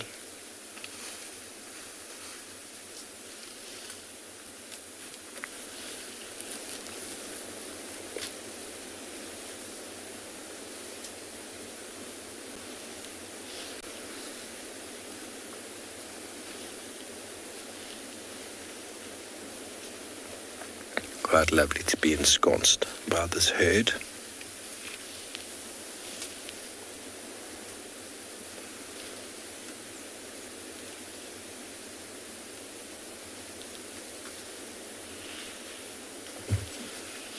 I do, Lisa. I do. They always give you that 1,000-yard stare.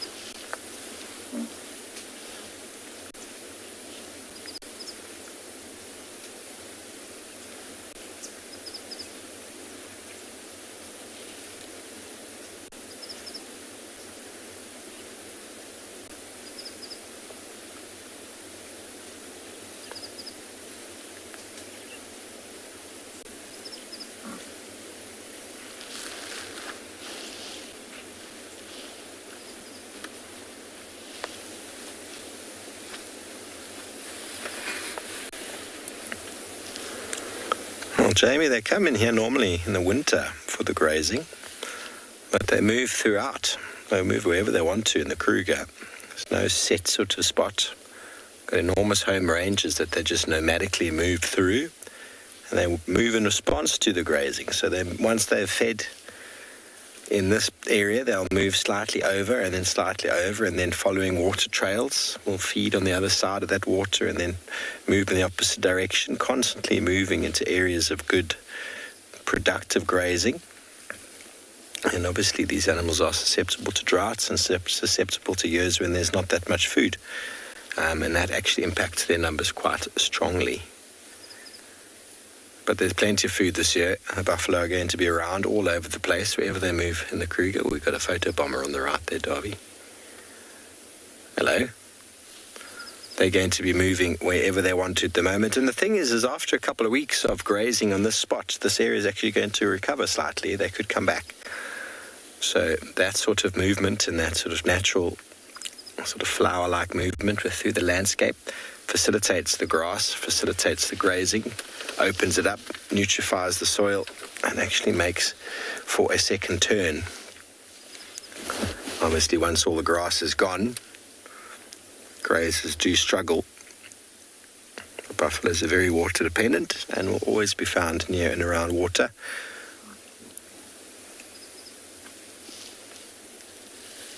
There's a big fellow.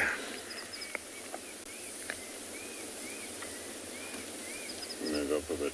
Yep, let's move up slightly, get you another view.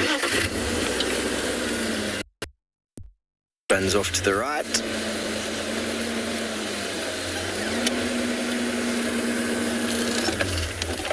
How's that, all right? It's quite dense vegetation, everybody, that the herd is in. It's not providing you with the best views, but it's nice to just be in amongst them. Listening, smelling.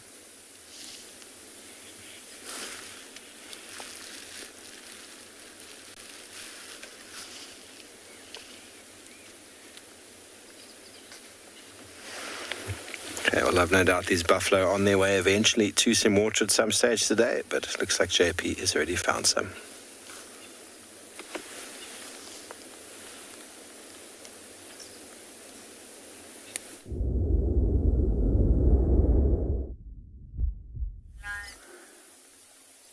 Good morning and welcome back to Eco Training Pridelands. We're still trailing on our lioness and just managed to locate where she was drinking, as our suspicions was that she would come straight towards water. That's just been confirmed by the tracks that we have found. Over here, very faintly, we can see the hind feet somewhere over here, and where the front feet is marked in the front of us, where she was busy drinking. So as mentioned earlier, they do need quite a large amount of water once they've consumed a large amount of protein to assist with the digestion process. While we're also looking at the number of tracks over here, there's a number of other animals that also have come and drink. It's ranging from a number of bird species to species such as impala that's also come to have a drink. And then right over here, much larger tracks of an elephant that we can see over here in the front. This is over here appears to be more like a front foot over here, and then maybe a hind foot over here, where the front feet tends to be much more rounded, and the hind feet generally tends to be slightly more oblong in its appearance and shape. One of the things that I do find quite fascinating with elephant feet is that when they lift the foot and it's inside mud, that the foot surface area becomes smaller, so that it becomes actually easier to be able to pull the foot out of a muddy substrate. And then it will enlarge as it's walking on the mud to prevent that it can easily sink in. So as most of you know, elephants love mud. They will basically come to water holes. They'll throw water on themselves to cool themselves. They'll throw mud on themselves to cool themselves. And then after that, go and wallow and rub themselves against a tree to get rid of all the parasites that's on their coats. We're going to continue from here. We're going to continue walking around the dam. We're going to see if we can find where this lioness has gone.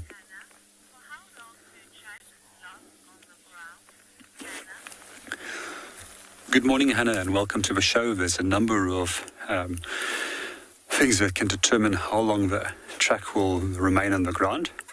And quite often that is wind. It's one of the main determining factors. And when we do have strong wind, that track can very rapidly age. Quite often you will notice that tracks with no wind takes a considerable amount of time to age. And compared to areas where I've tracked in the past, such as in Kalahari at Tswalu, I also find that tracks can very, very rapidly age within minutes if there's a strong wind and a lot of loose sand. It also depends on the moisture content within the soil, how long it's going to take. And then also, we also find that quite often that species such as baboon and guinea fowl can quite often wipe out your tracks of an animal that has walked over an area, making it very hard to trail or find that track again. And heat obviously also has a role in how quickly a track can age. So one of the things that you can do, Hannah, if you would like to age a track, is very simply take your feet, your shoe, and make a marking in the soil. Then you can make another marking an hour later and compare how that track is aged. And then you also write down the different qualities of the different changes that you note and how the track will age. Generally with a fresh track, the track's edge will be sharp and crisp, and as it progressively becomes older, it will start deteriorating and crumble at the edges.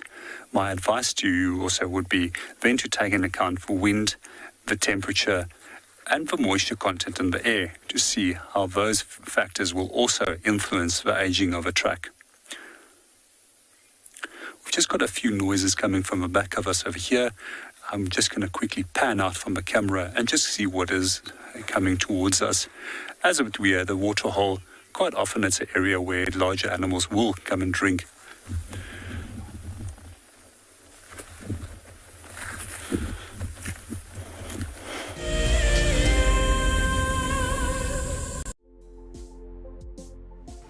On the 27th of April, Wild Earth will be turning 14 years old, and we wouldn't be here if it wasn't for all of you. And to celebrate, we will be finishing the beautiful book that we started last year that looks at the history so far. But we do need you to be part of it. Please submit your most memorable sighting, or what Wild Earth means to you, or even just your name and a comment to be included inside the book.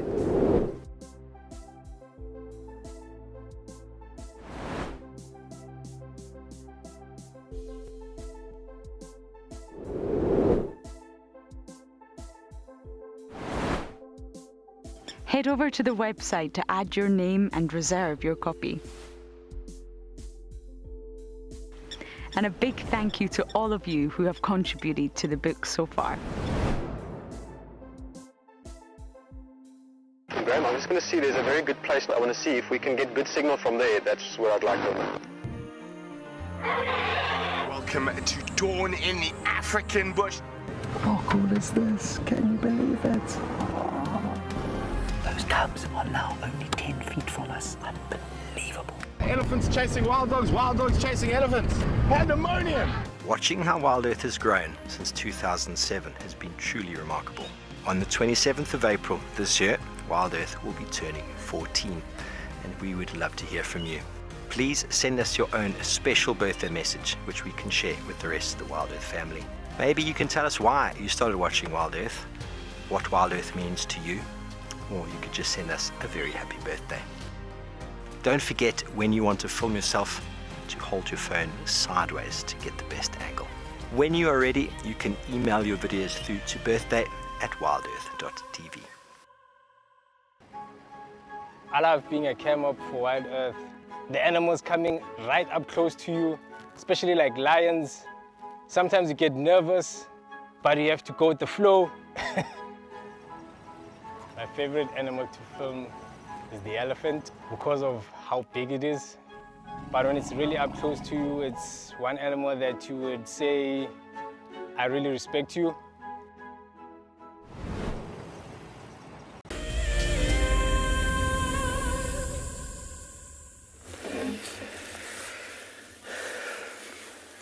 Well, BK and myself are scanning this dune street with intent.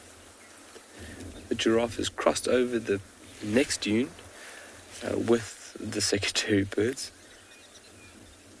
And we are just taking our time on top of the dune crest, and we are looking in and amongst all these bushes for anything that might be resting or moving in this vast landscape. You can see how much available cover there is. So that's why you really got to take your time to observe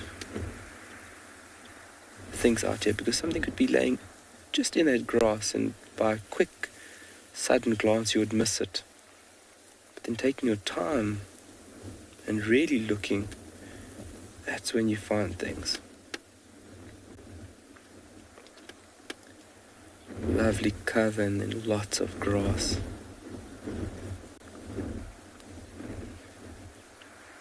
So BK taking you through a scanning procedure. It's normally how we scan these dunes. So you want to have a system that you utilize to ensure that you cover all aspects and all points. So you can see how he's doing almost like a grid system, going up to the dune crest and slightly across to make sure there's nothing on top, and then back down to scan in amongst all these bushes within the dune street itself. Beautiful eland's bean. Lovely.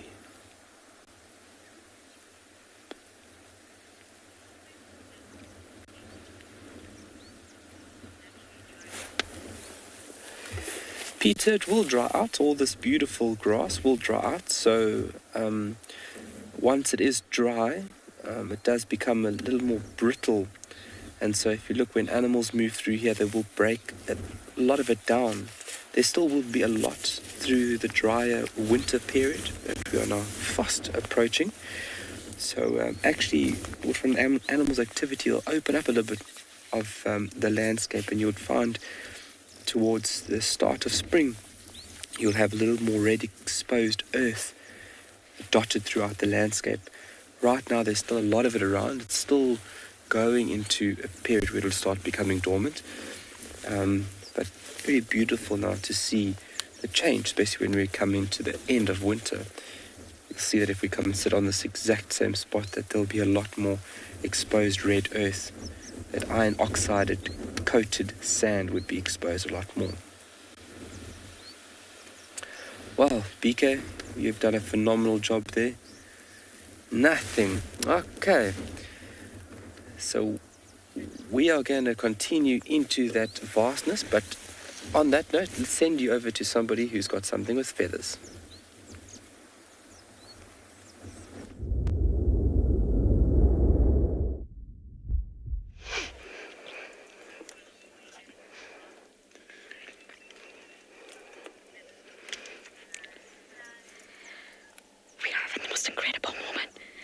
Morgan's been doing a fantastic job. This pied kingfisher is hunting and hovering. It's unbelievable. Oh, it's dived in. Did it catch anything? No, I don't think it was lucky. I just love how they hover. Kingfishers are generally not known for the hovering technique. It's mostly the pied kingfisher, the black and white one, that does such an incredible job at hovering. And it hovers in a unique way. I'm trying to keep my eyes on it. This is not an easy task for Morgan, but you're doing a great job. Oh, of course, now it's gone to the back of the vehicle. Come on, Mr. Kingfisher.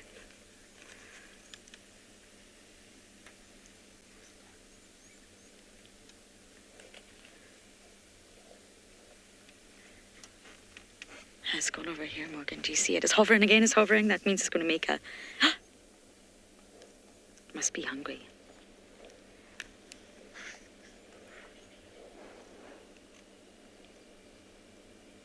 So he's looking for food in the water, and that's when the pied kingfisher hover. Now, it's achieved by using a sort of what they call a figure of 8 wing stroke. If you imagine taking your index finger and just drawing the figure of 8 continuously, that's what they're doing with their wings. So effectively, they're reversing the wing beat on the upstroke. Reverse, reverse, reverse, just like a figure of 8.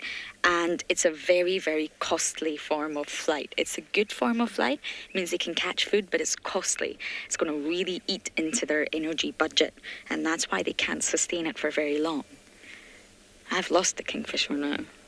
Do you know where it is, Morgan? Somewhere over there.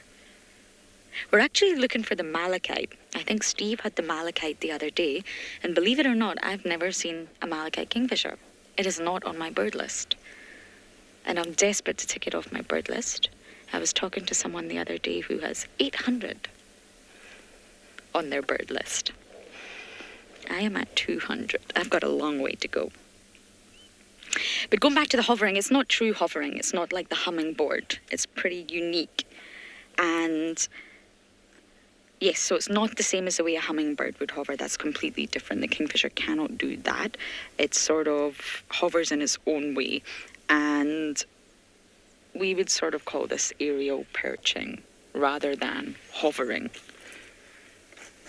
Gerald, you're asking about other kingfisher species that we get here. We get a lot, believe it or not. Now, of course, in summer, we get the woodlands kingfisher. And by the end of summer, they're still here, but they will leave. They will completely abandon us. We get the malachite. I've seen a grey-headed kingfisher here in Juma, but it's not so common. We get the pygmy. Again, stunning, but not so common. We get the brown-hooded, which is a year-round resident. We also get the striped, the giant, and of course, the pied. That's the kingfisher species that you will see here.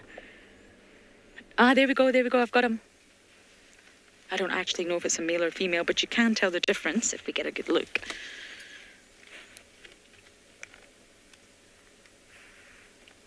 He's gonna catch a fish at some point. Oh.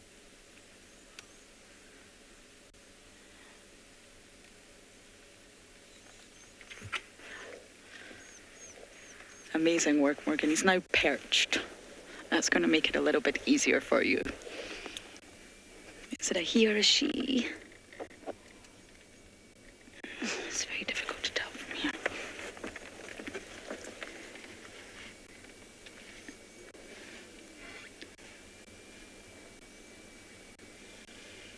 It's definitely a she. Yeah, it's definitely a she. This is a little female here. Chad, most likely an aerial predator. They're quite flighty birds. They're not going to be so easy for a terrestrial predator to find. So I would mostly guess that it would be sort of an aerial predator, be it a raptor or a much larger bird that would go after the kingfishers.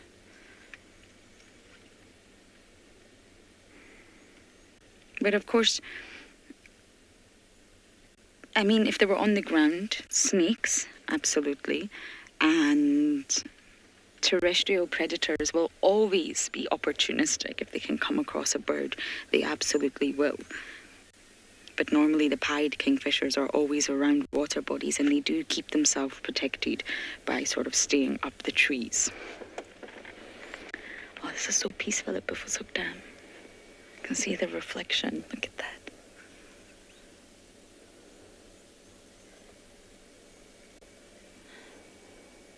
I do want to try my very best to sit and find this malachite. It's probably going to take a bit of time, but it's always around Buffelshoek Dam. You've just got to be lucky enough to see it.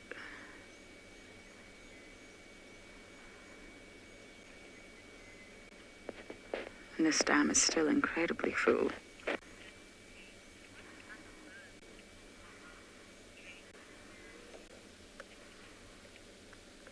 Okay, your most famous hoverers are the hummingbirds, as I mentioned. It's mostly the hummingbirds that are known for true hovering.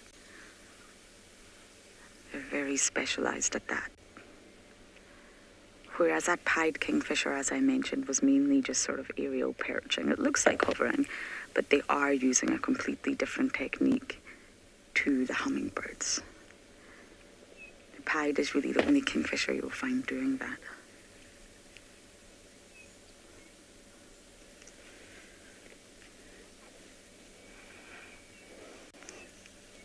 You see him, Morgan? Or her, sorry, her. You see her.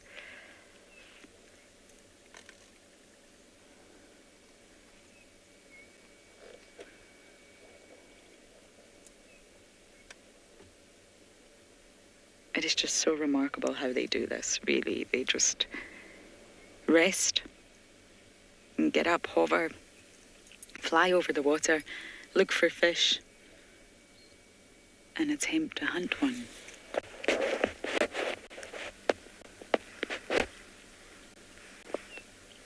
The weavers have all disappeared from Buffelshoek Dam as well, which is rather sad. The weavers are well and truly gone.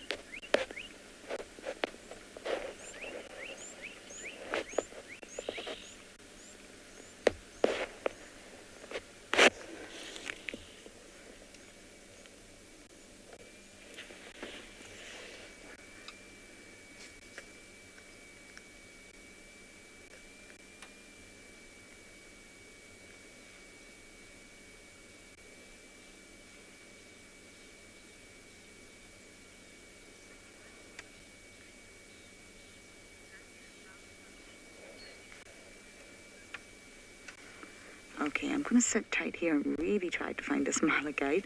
But for now, we're going to send you across to Pinda.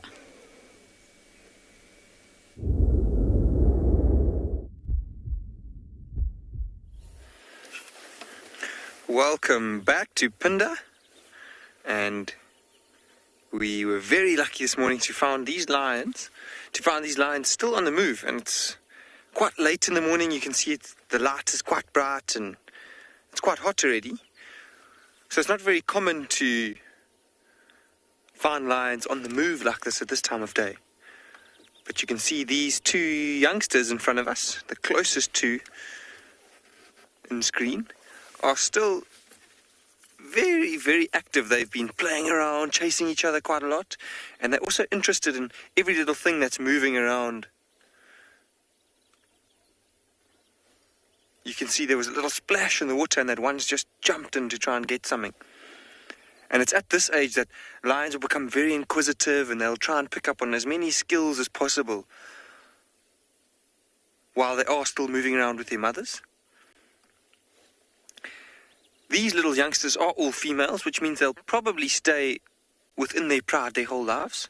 So they won't necessarily have to move away from their mother, which is different for males. When they get to about 2 years old, males will have to then leave the pride and become nomadic. You can see how inquisitive they are.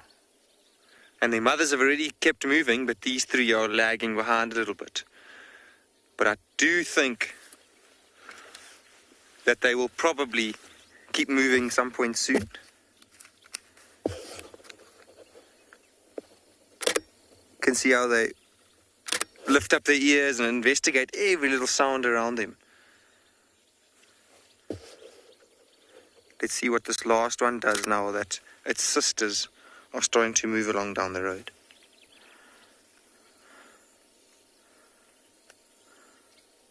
Wow, wow, wow.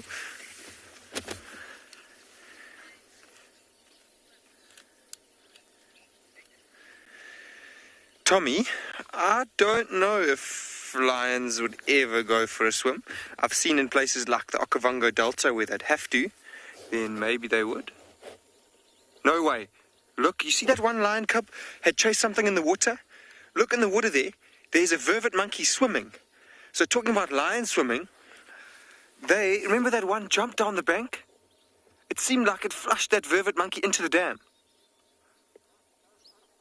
This is incredible. Oh, no wonder they were standing there so long. And I heard something splash, but we couldn't see what it was in the long grass. Now I just saw that thing swimming there.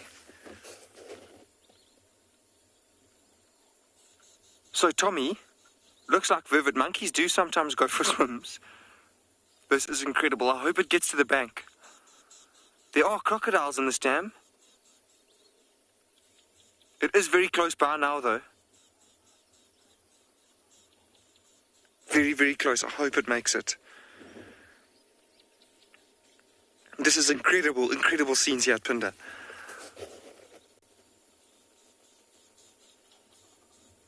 So it looks like that monkey was probably hiding. I saw one just run off ahead of the lions as they arrived, and there was some monkey alarm calls, so I presumed that most of the monkeys had been warned. But it really shows how incredible sense of smell lions have to be able to tell. Even at a year old, those cubs were able to tell that there was something in the grass. And it looks like, you see that monkey climb up into the tree? Wow.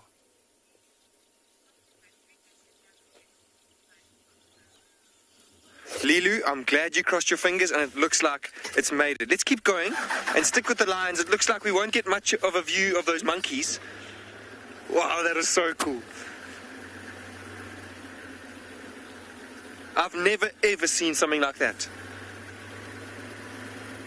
So I think the lions are just below us in that dip, and there is another road off to the right. Oh, there they are, going up that steep part of the hill just ahead of us.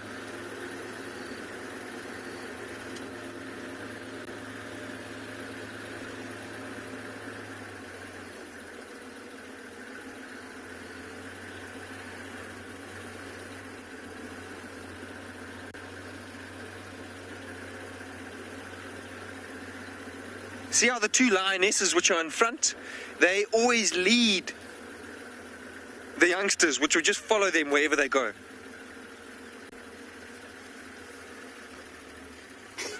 Let's just stop here.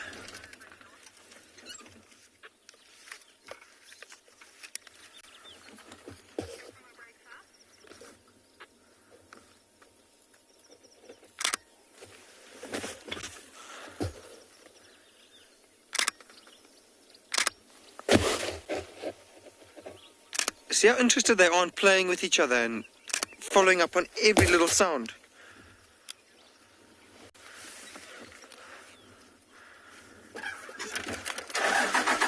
We're going to have to try and stay with them for a little bit longer.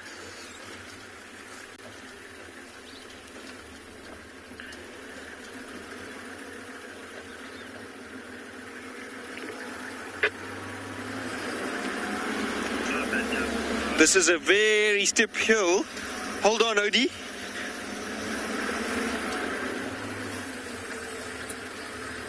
Look at the two youngsters then now investigating that little tree.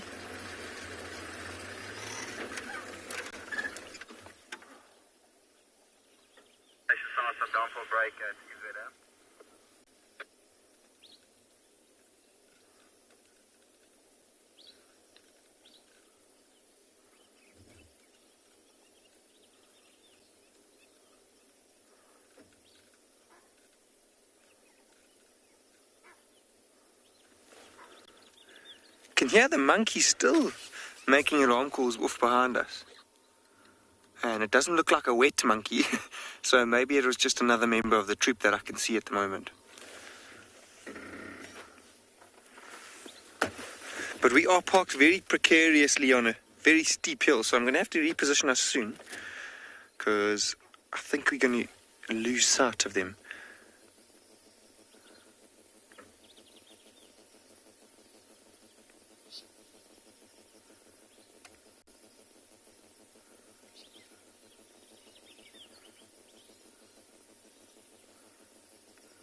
Let's just try and loop around.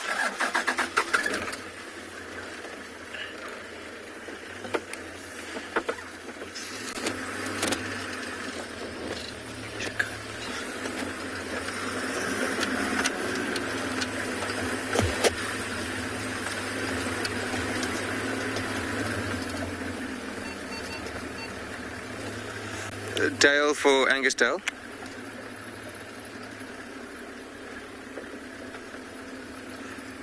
Dale for Angus Dale. Go for Dale, you know. Barry, Mountain Pride is mobile straight towards Izwe. Okay, copy. Where about it now? They near the diesel Bowser. Okay, copy. I'll let you run out at fast. Copy, thanks, Baz. Back to 1.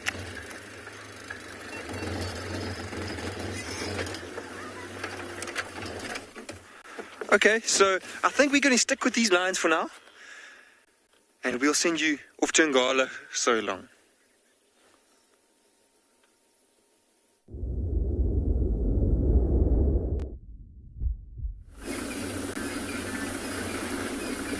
Yeah, we just on this road where there's a leopard been seen, and we're just gonna try move into the area to see how good the viewing is, because it sounds like it's not a very good view of the leopard. It's somewhere in the bushes to our left here. I'm just gonna reverse to see if we can have a place to squeeze in the vehicle and then see if we can see the leopard that's been seen in this area.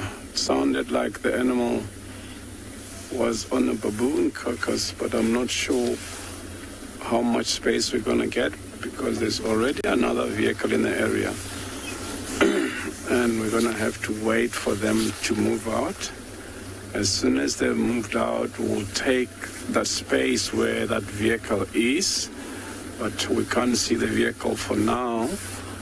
And then let's just go slightly park on the shade and wait for the other vehicle that's in the area to move out for us, and then we can see if we can have a better view of the leopard that's busy having its breakfast.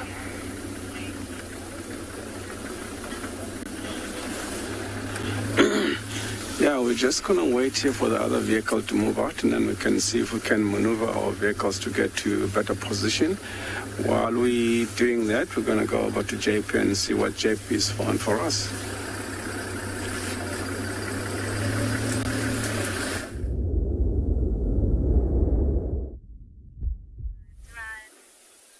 Good morning and welcome back to Eco Training Bridlands.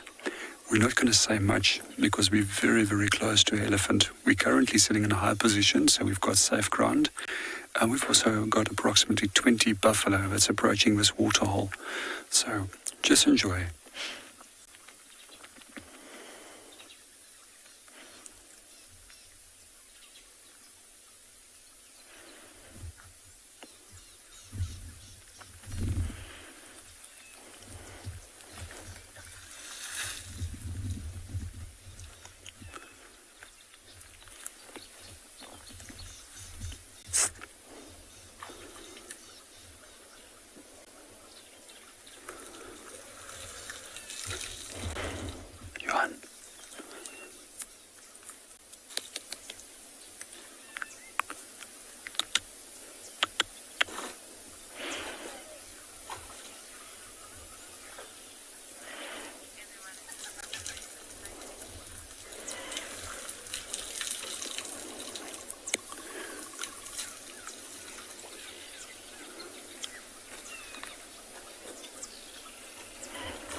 We're going to still sit with this elephant for quite a while, and we're hoping that buffalo is going to come down. But in the meanwhile, we're going to hand you over to Steve, that is just located on something.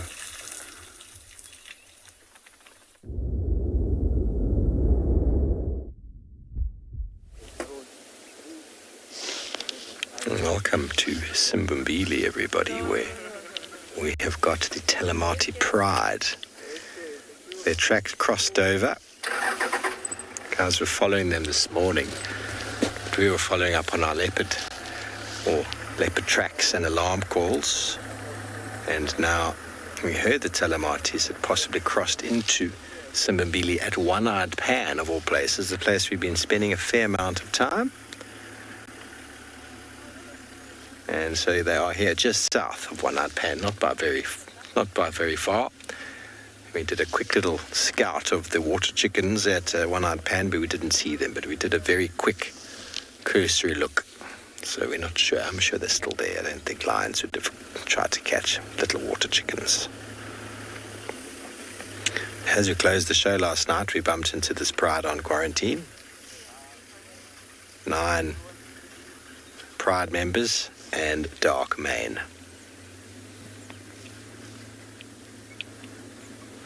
So as far as I'm aware, according to the guys I've spoken to lately, this is the first time the Talamatis have actually been found on Simbumbili. So they've crossed a territorial boundary. And I am honestly certain that because this pride has only got a few adults with it at the moment, it seems like a lot of the youngsters are with them.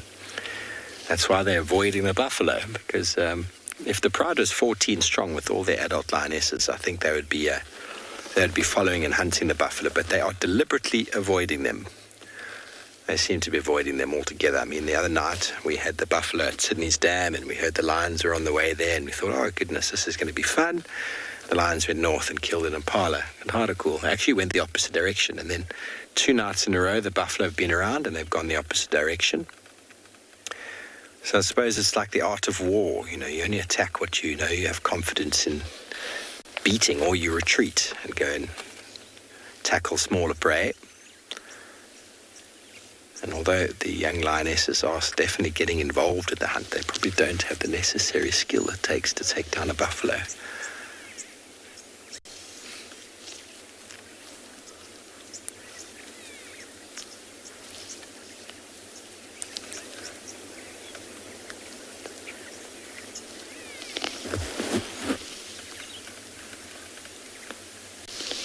Samuel, what a pleasure. It is indeed a pleasure.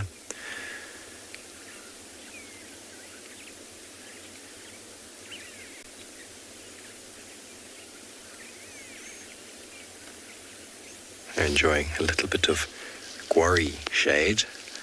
Spoke about it a few weeks ago, about the importance of these guarri trees, where they grow in the landscape and how they provide constant shade.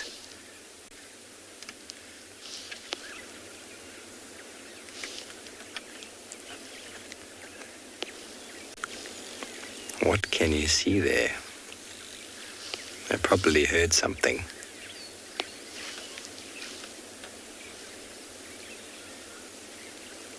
Or she's just going to move into more shade. There we go.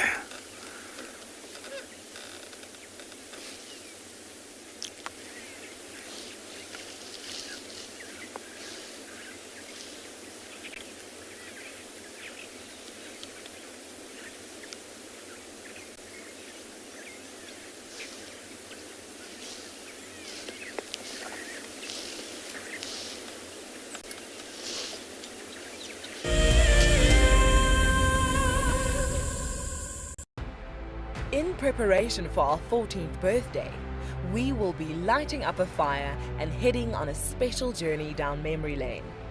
Join Lauren and Steve on the 11th of April for a sentimental look through the archives. The missing cubs have arrived!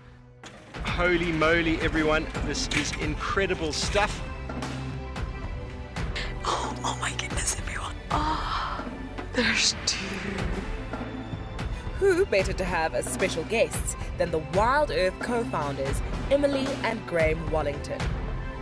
They'll be answering questions about Wild Earth's fascinating journey since its launch in 2007. Sign up to be a Wild Earth explorer and join us straight after the sunset drive on the 11th of April for what promises to be a remarkable evening.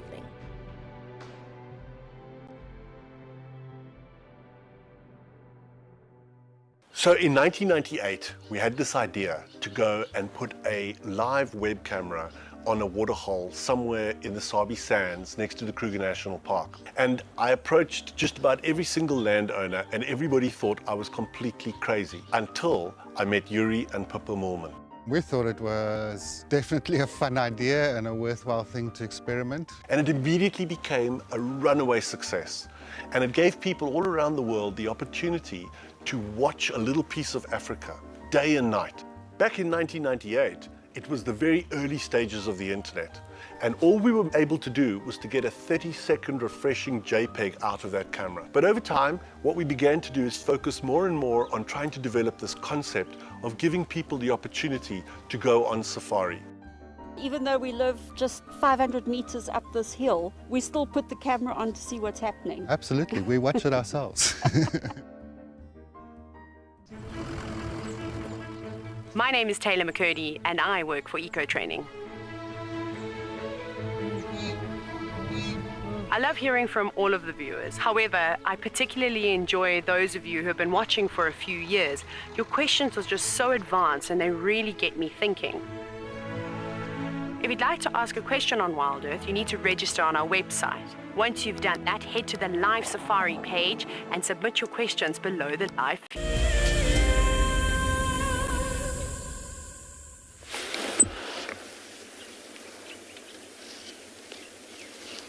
Welcome back to Simbambili, where we've repositioned for some shade because it is getting very hot.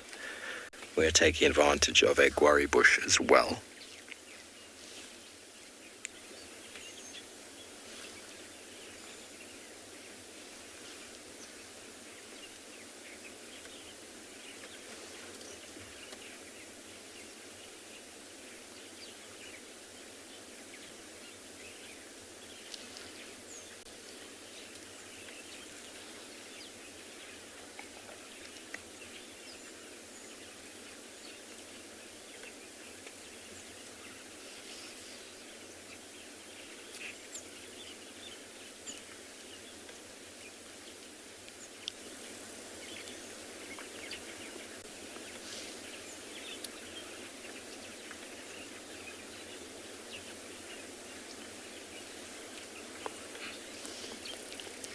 Seeing as they're on someone else's land, it's possible they might remain quite vigilant today.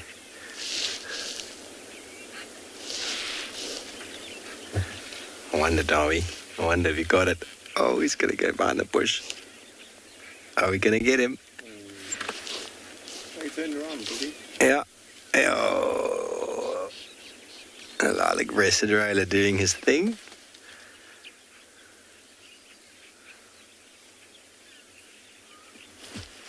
Still being quite territorial this time of year.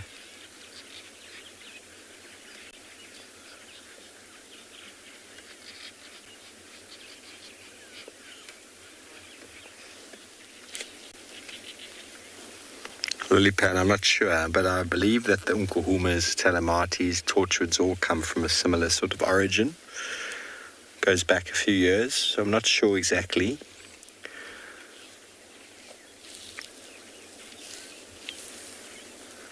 I'm sure someone out there can remember the information. I think the Telematis and Umkuhumas were once a pride. They come out of the same area. But I forget. I apologize for that. Umkuhumas have just completely vanished from existence, it seems, although we did have them briefly the other day, I think.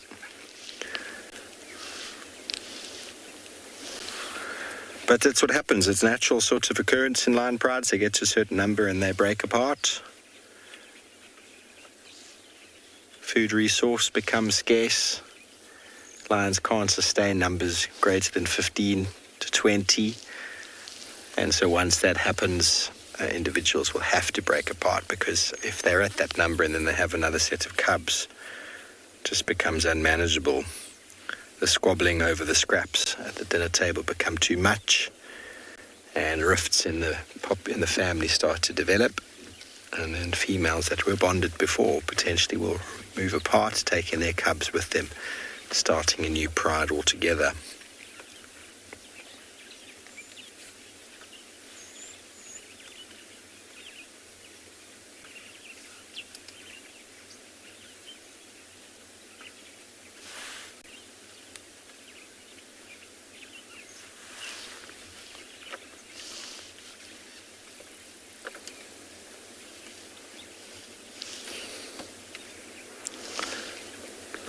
Really not certain, Dave, but these animals can see pretty far. It all depends on their alertness, a few hundred meters. But their movement, detection of movement is very good. They don't necessarily have depth, but their visual of movement is very, very good. It's very hard for anybody to quantify exactly the distance.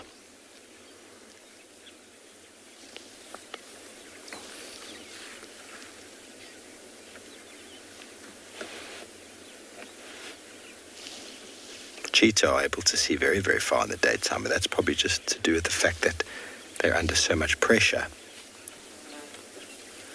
Lions can probably see equivalently as far, but they don't respond as much to that sort of behavior or to any movement from a distance that doesn't really influence them in any way.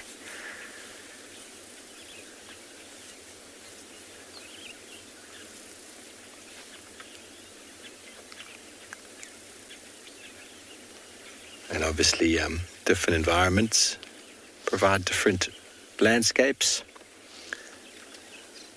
The Mara, for example, is a much more open system. So here, although I think lions rely quite a lot on eyesight, I think their sense of smell and hearing is paramount for detecting animals in the bushes.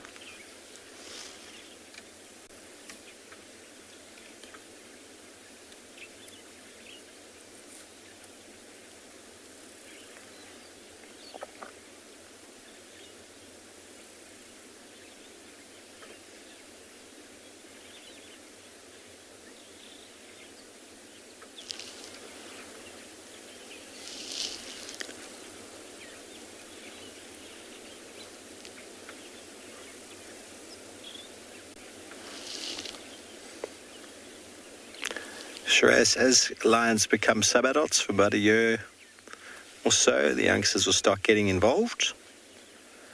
And after 16 months, we could essentially say that they could become independent and hunt on their own. But they're still learning a lot of the tricks of the trade. So from 2 up to 3 is when the lionesses are really, or young lions really start to come into their own hunting ability. And then from that sort of age, they're fully fledged members of the pride. But from anywhere between cubs and a year and a half, they do get involved, but I wouldn't really say that their skills are there. They look like lions, so they are able to chase and to scare the life out of animals, which is sometimes beneficial to the adults. But they don't have the necessary skills, patience, technique, communication, and all that the other adults seem to have very well oiled. But they definitely will participate from a year. Anywhere before that, they just mess up a lot of the hunts, and eventually you'll notice the youngsters just following the pride from a distance, watching, and as soon as the kill happens, run in there to get their share, because of course it's very important that they get as much as they possibly can. That's what feeds them and makes them stronger. But right now, there's none of that. Right now is time for sleeping. Okay, well, we're going to see what these lions do. He might even move off shortly, but let's send you over to JP, who's still with his elephant.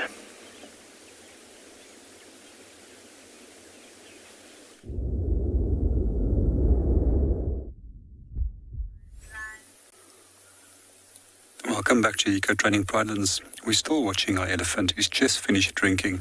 I find it particularly fascinating that they can drink between 7 and 12 litres of water that they can put in their trunk at a time. But at one point, the wind started swirling and he became aware of us for a brief moment. Although we were incredibly quiet, he most likely didn't hear us. But one of the behaviours that we noticed is that he pretended to be drinking and pretended to eating while he was actually trying to figure out what was going on around him. So we're going to leave him from here and see where he's going off to. I'm just going to put the camera on him as he's moving away from us.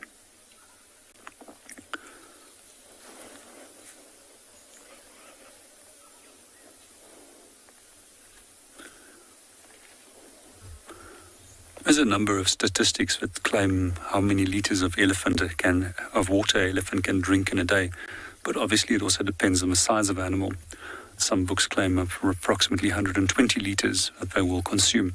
However, others will state more. But what I do find quite fascinating is that when we do have African elephant bulls that are in full must, they are claimed to be able to lose 400 litres of urine in a day by dribbling the urine onto the ground as if they're moving around. And definitely they have to compensate for that. So I would really like to know how many litres of water a full-grown elephant bull in must can really need to remain hydrated in situations like that.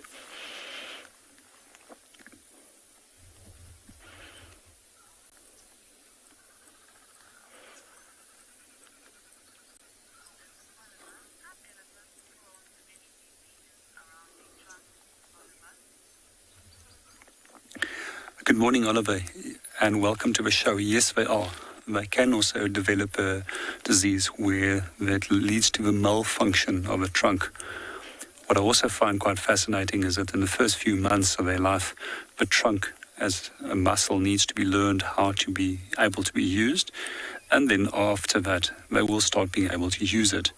So it's quite often prominent in older elephants when we see that specific disease will kick in and lead to the immobility of the use of a trunk.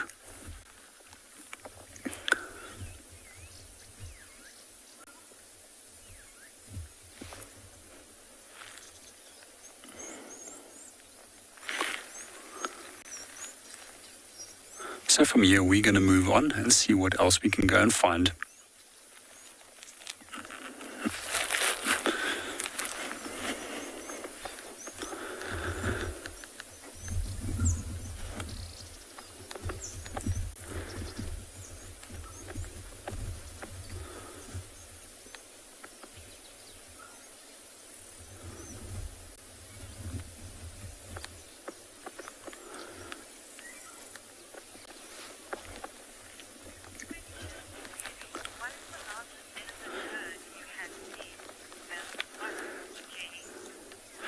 Good morning, Kelly. To answer your question, that was probably in Botswana, and it was a herd that was over 200 elephants, which was really impressive. And then also on the Nwanetsi concession within Kruger National Park, I've seen a number of herds that are close to 200 in size. And one of my favorite sightings was actually with that specific herd that morning, where they actually detected lion, and it was the calves that started throwing a little tantrum about the lion that was close by. And the next moment, this herd was running after these lions at approximately 45 to 50 kilometers an hour, which was equally impressive to see almost 200 elephants moving at that speed, with the lions disappearing very rapidly.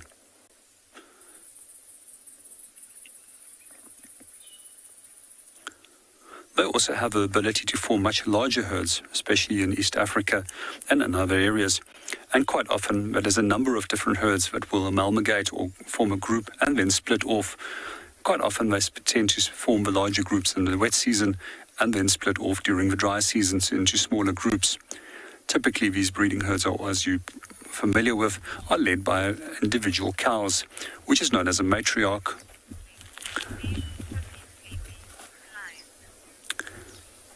And meanwhile, we're going to continue and leave you with some sleeping lions.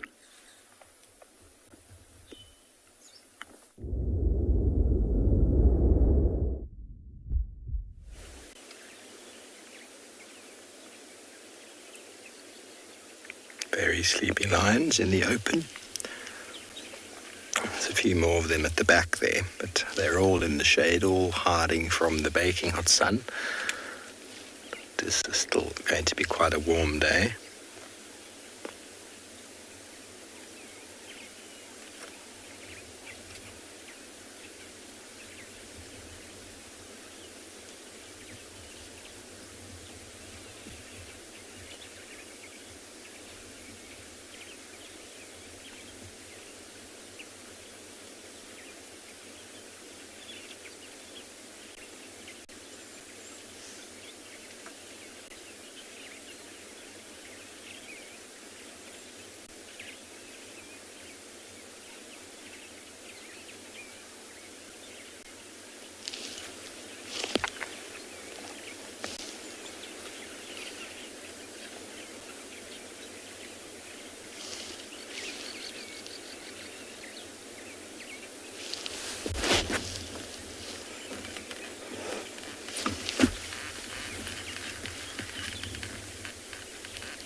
Dominic, normally male lions reach maturity at about 4.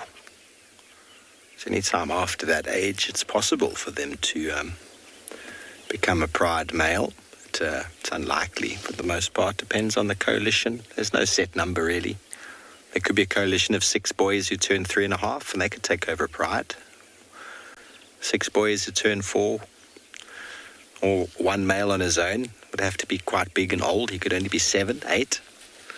There's really no hard and fast rule behind the exact age. It's all about dominance and size and aggression and ability to take over, because taking over the pride isn't just something that is given to you. It is something that's earned, and you have to physically take it. The Avoca males, though, they seem to have moved into this area without any competition, so sometimes lions can pick up on a territory like that, but generally they have to earn it. And it doesn't come cheaply.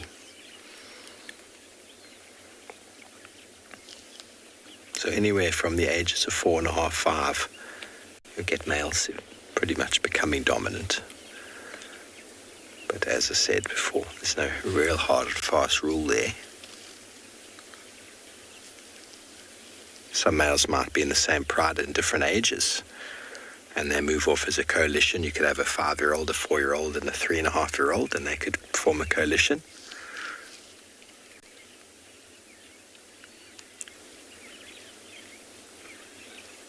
Some male lions hold prides longer than others. Some don't hold them very long at all. There's quite a few different variables.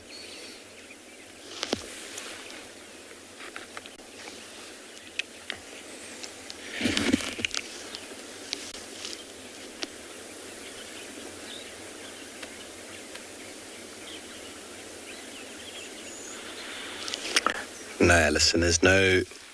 Hyena and lion are very different in many regards. There's no hierarchy in that regard. Male lions will move in and then they get kicked out, and that is the end of that line for them. Although they have spread their genes in the pride, their cubs will move off. There's no remaining in a pride. Males never stay in a pride. They generally move off. It is kind of the way it works, how the genetics moves. Hyenas have males migrating in. That's how they mix their genetics. Lions have their males migrating out. And obviously you will have females staying in the pride. It's maybe a bit of a lineage there, but that generally sort of just followed by the oldest, most experienced. They get extremely well bonded from a young age.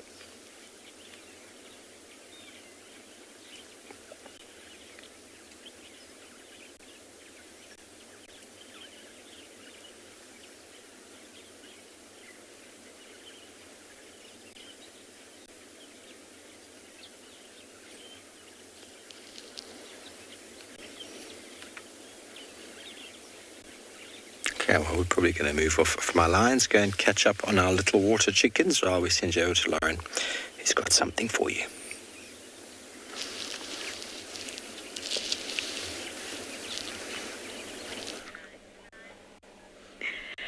Well, we have come across not one, actually, but so far I can see 2 giraffes.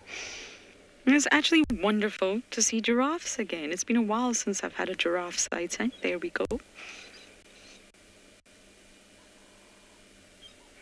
And although we use fancy words, journey and tower, they are lovely words.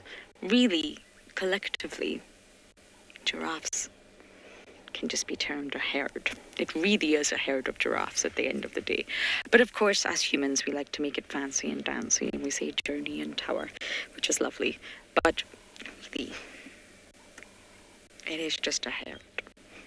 And because they're so socially aloof, if you like, they're also aloof when it comes to territory. They're really quite passive, non-territorial, go with the flow, free spirits. That's what we'll say. But they do prefer to be in one another's company. They do like to be in sort of visual line or visual sight with other giraffes.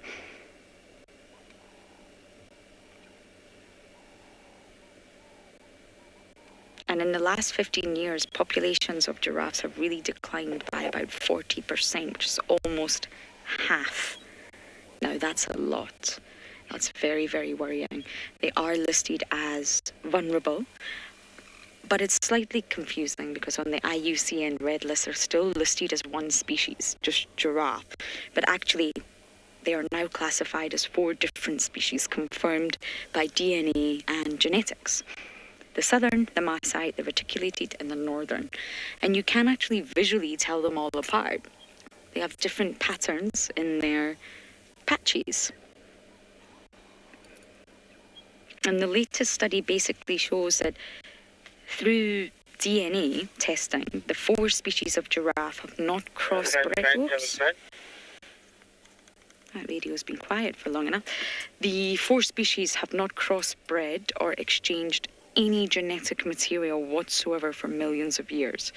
So the main question was, what kept these species so far apart that they eventually evolved, not even into subspecies, but 4 separate species?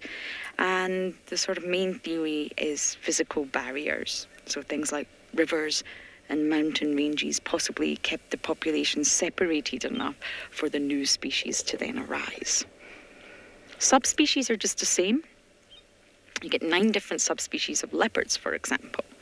They're all leopards, they're all Panthera pardus, but they're just located in different geographical locations around the world, which means that they've adapted unique specializations to survive and thrive in that environment. And that's when they become a subspecies. But for giraffes, the 4 are completely classified as different species now, and they have different Latin names.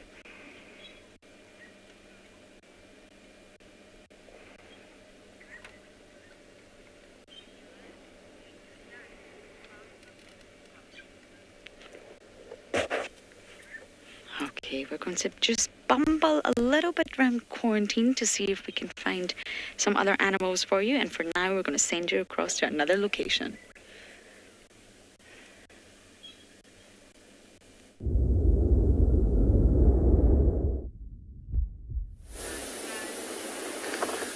Wow. Finally got to see that leopard we were looking forward to see.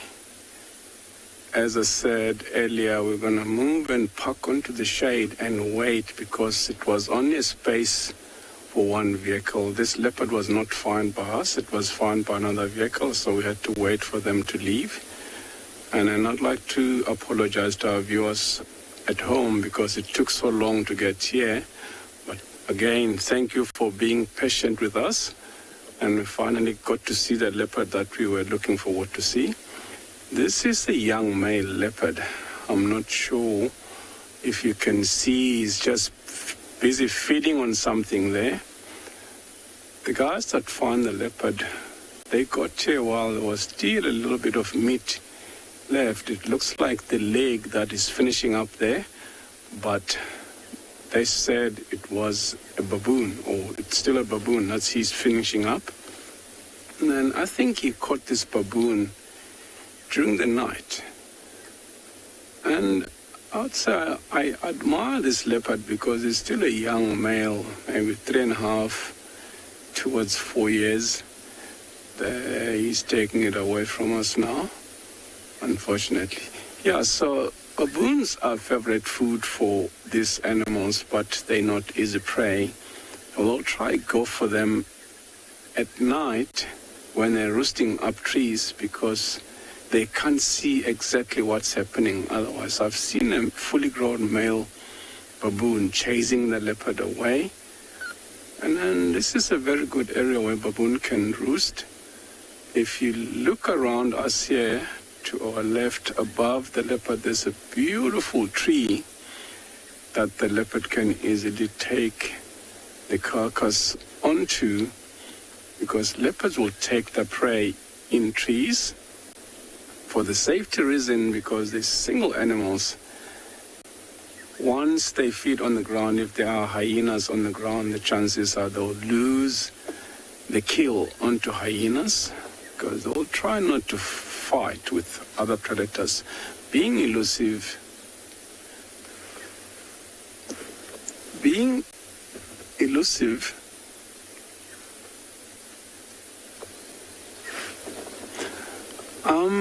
what I'm gonna do, I'll try and move a little bit back or reverse back, see if we can have another better view, because he all of a sudden turned and faced away from us. So let's do it.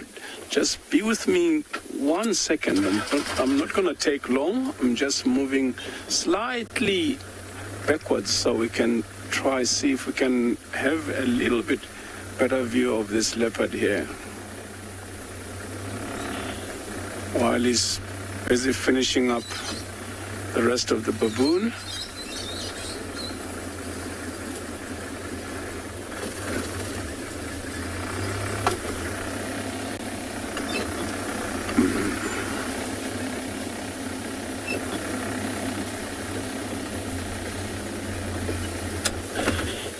Here we go. So this is one of two young males from the same mother with the other brother we haven't seen since last year, and this is one of the two that we happen to see around here when we happen to see one of the two, and they lost the mother quite young, if I can remember exactly, between 13 and 15 months old. They were like 3 months to go, because these animals will spend the time until 18 months with the mother, and then that's when they go off on their own. As you can see, if you look at the body, you can see the spots doesn't close. They're like rosettes in comparison to the spots of the cheetah, of which cheetah will have solid spots all the body. Unfortunately, there's a little bit of a grass in front of him, so we can't talk about his face. But I'm so happy we finally got to see this leopard. Some of you may have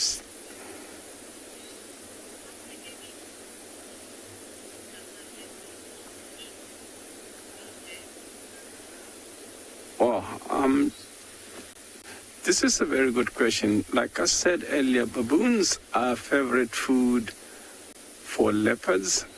A leopard will hardly leave anything behind if they catch a baboon, but with other species like impalas, they'll leave the head, the legs, and the skin, but with the baboons, they eat until the last piece. That shows how much they love baboons.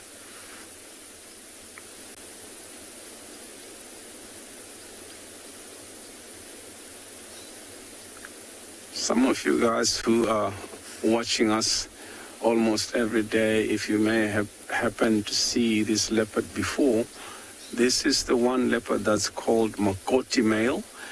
Yeah, like we don't name these animals individually like human beings. We just name them according to their habit, what they do or their behavior, where they were born and grew up. Makoti in Shangaan, of which Shangaan is the tribe where me, Daikoza, come from. Makoti is a plural for vultures.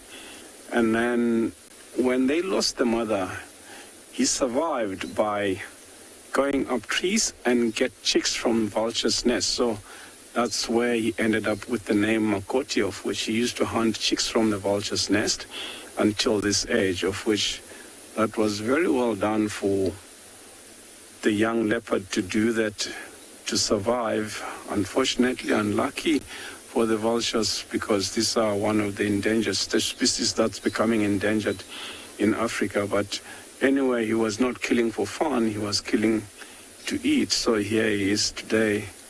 We're all watching him.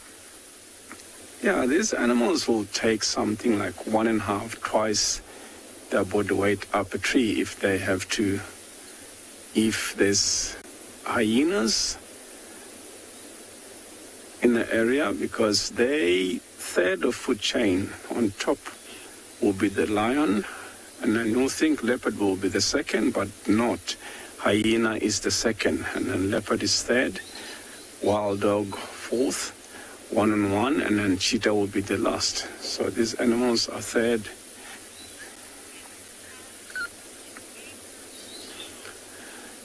Yeah, we're gonna sit here another few more minutes and watch if this leopard move into a better space where we can view him nicely.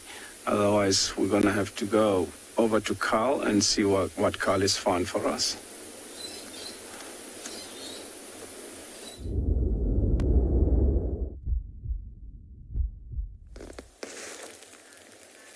We're just ambling along. BK just shut it. Stop. Big lizard. And a fairly large lizard. It's the second largest in South Africa. This is a rock monitor lizard. The largest species of lizard we would find in South Africa is the water monitor. They look very similar in appearance, but geographical range is, we are out of the range of water. So if you take a look where BK is showing you is that snout, the front end is here to the right hand side of the screen. It's got a very blunt snout. That's a clear indication that this is a rock monitor lizard. A water monitor lizard will have a pointier, almost snake-like muzzle or snout. It's quite a large individual, and what it's doing now is just basking in the sun, allowing those scales and the length of the body just to absorb as much solar radiation as possible, because it is very chilly. So if I had to get out and move closer to it, you'd see that its movements would be very slow and sluggish. Unlike when it is very warm, this animal can move quite quick. So you can see the length of the body basically orientated towards the sun. And this is where this reptile now is just warming up. It's almost like in the same aspect of having a morning coffee. And before coffee, you're kind of sluggish and sleepy, but once that caffeine really kicks in, you kind of feel a bit more wakker, a little more awake, so to say. And so remaining inactive and still is a way in which it just blends into the environment as well, because now it is exposed and it is at great risk. Not that anything out here would actually chomp on an animal this big. It's a very large individual.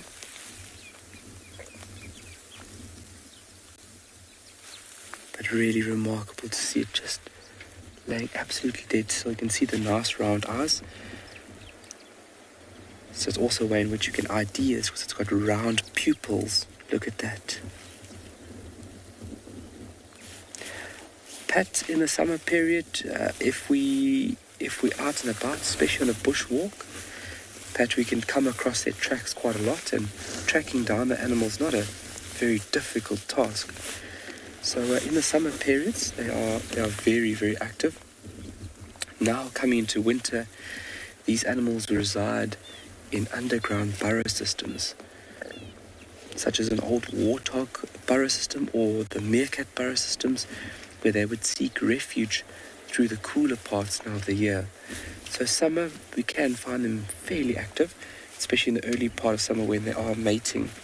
So once they've mated, the female will excavate her own burrow system and deposit about 40 eggs. And then it takes about 10 months for the incubation to be complete, where then you'll have miniature versions emerging from this underground nest. You can take a look on the left-hand side there. Look how thick that tail is. So they do have very sharp, long, recurved claws, but that tail, look how muscular and how thick it is. That tail is actually used as a weapon as well. So if the animal comes into contact with a possible threat, it has got very sharp teeth, and over the years we've understood that this animal actually does have saliva that can be fairly toxic. They have a gland that produces a poison. So they're part of what they refer to as the venom clade. And then this animal also has another form of defense, which is those very, very large recurved claws. So we cannot see right now. But then that muscular tail can be wiped left and right and can create a little bit of damage, but then also creates this hissing noise to deter a potential threat.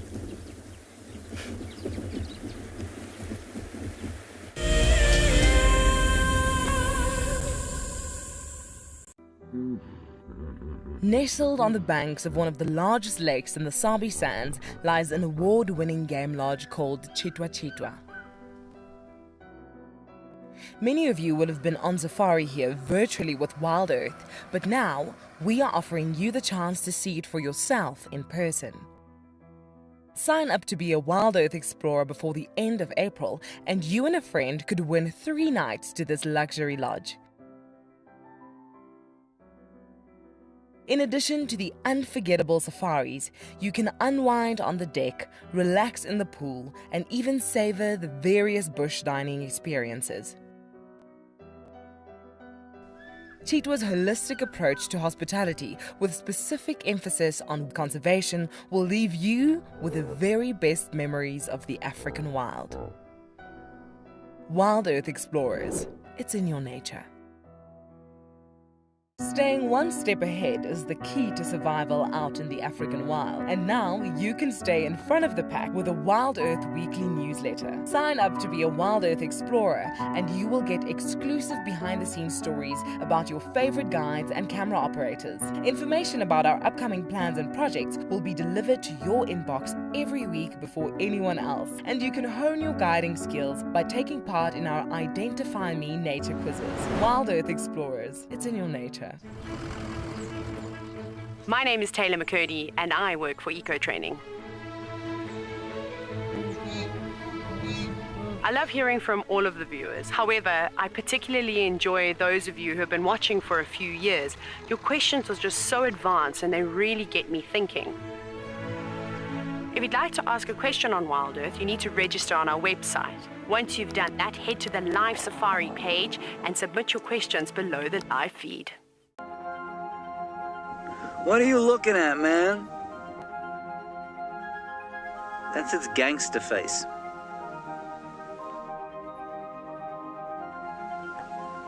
It has the manners of a common variety vagabond. Look at it, chewing with its mouth open like that.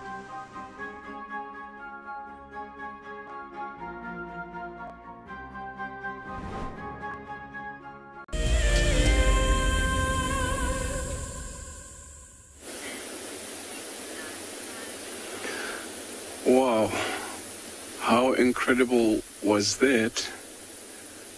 Earlier on we couldn't see that leopard better than we are now.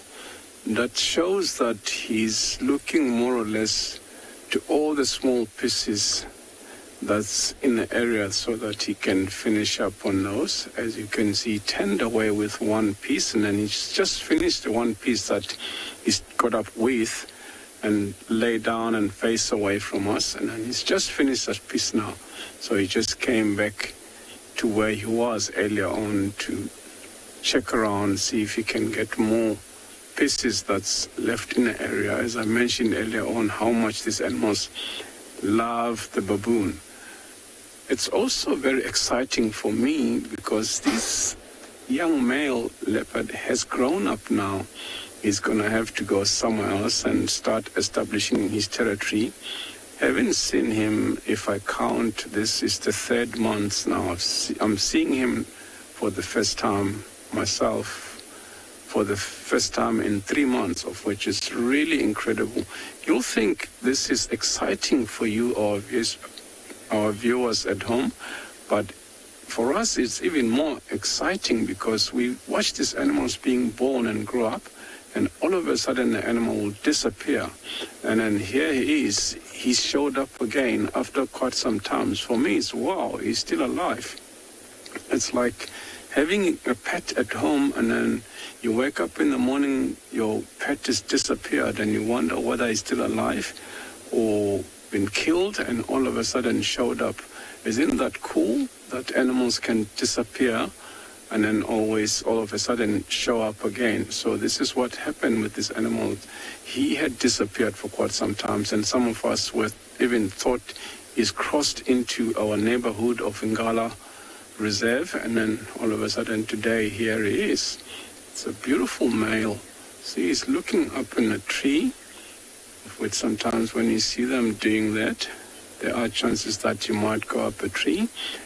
And then yeah, so this afternoon we'll come back to this area and have a look around, see if this animal is still around here. So thank you to all our viewers for being, he's just gone up a tree. Thank you to all our viewers for staying with us, and then stay tuned, and then we'll see you this afternoon.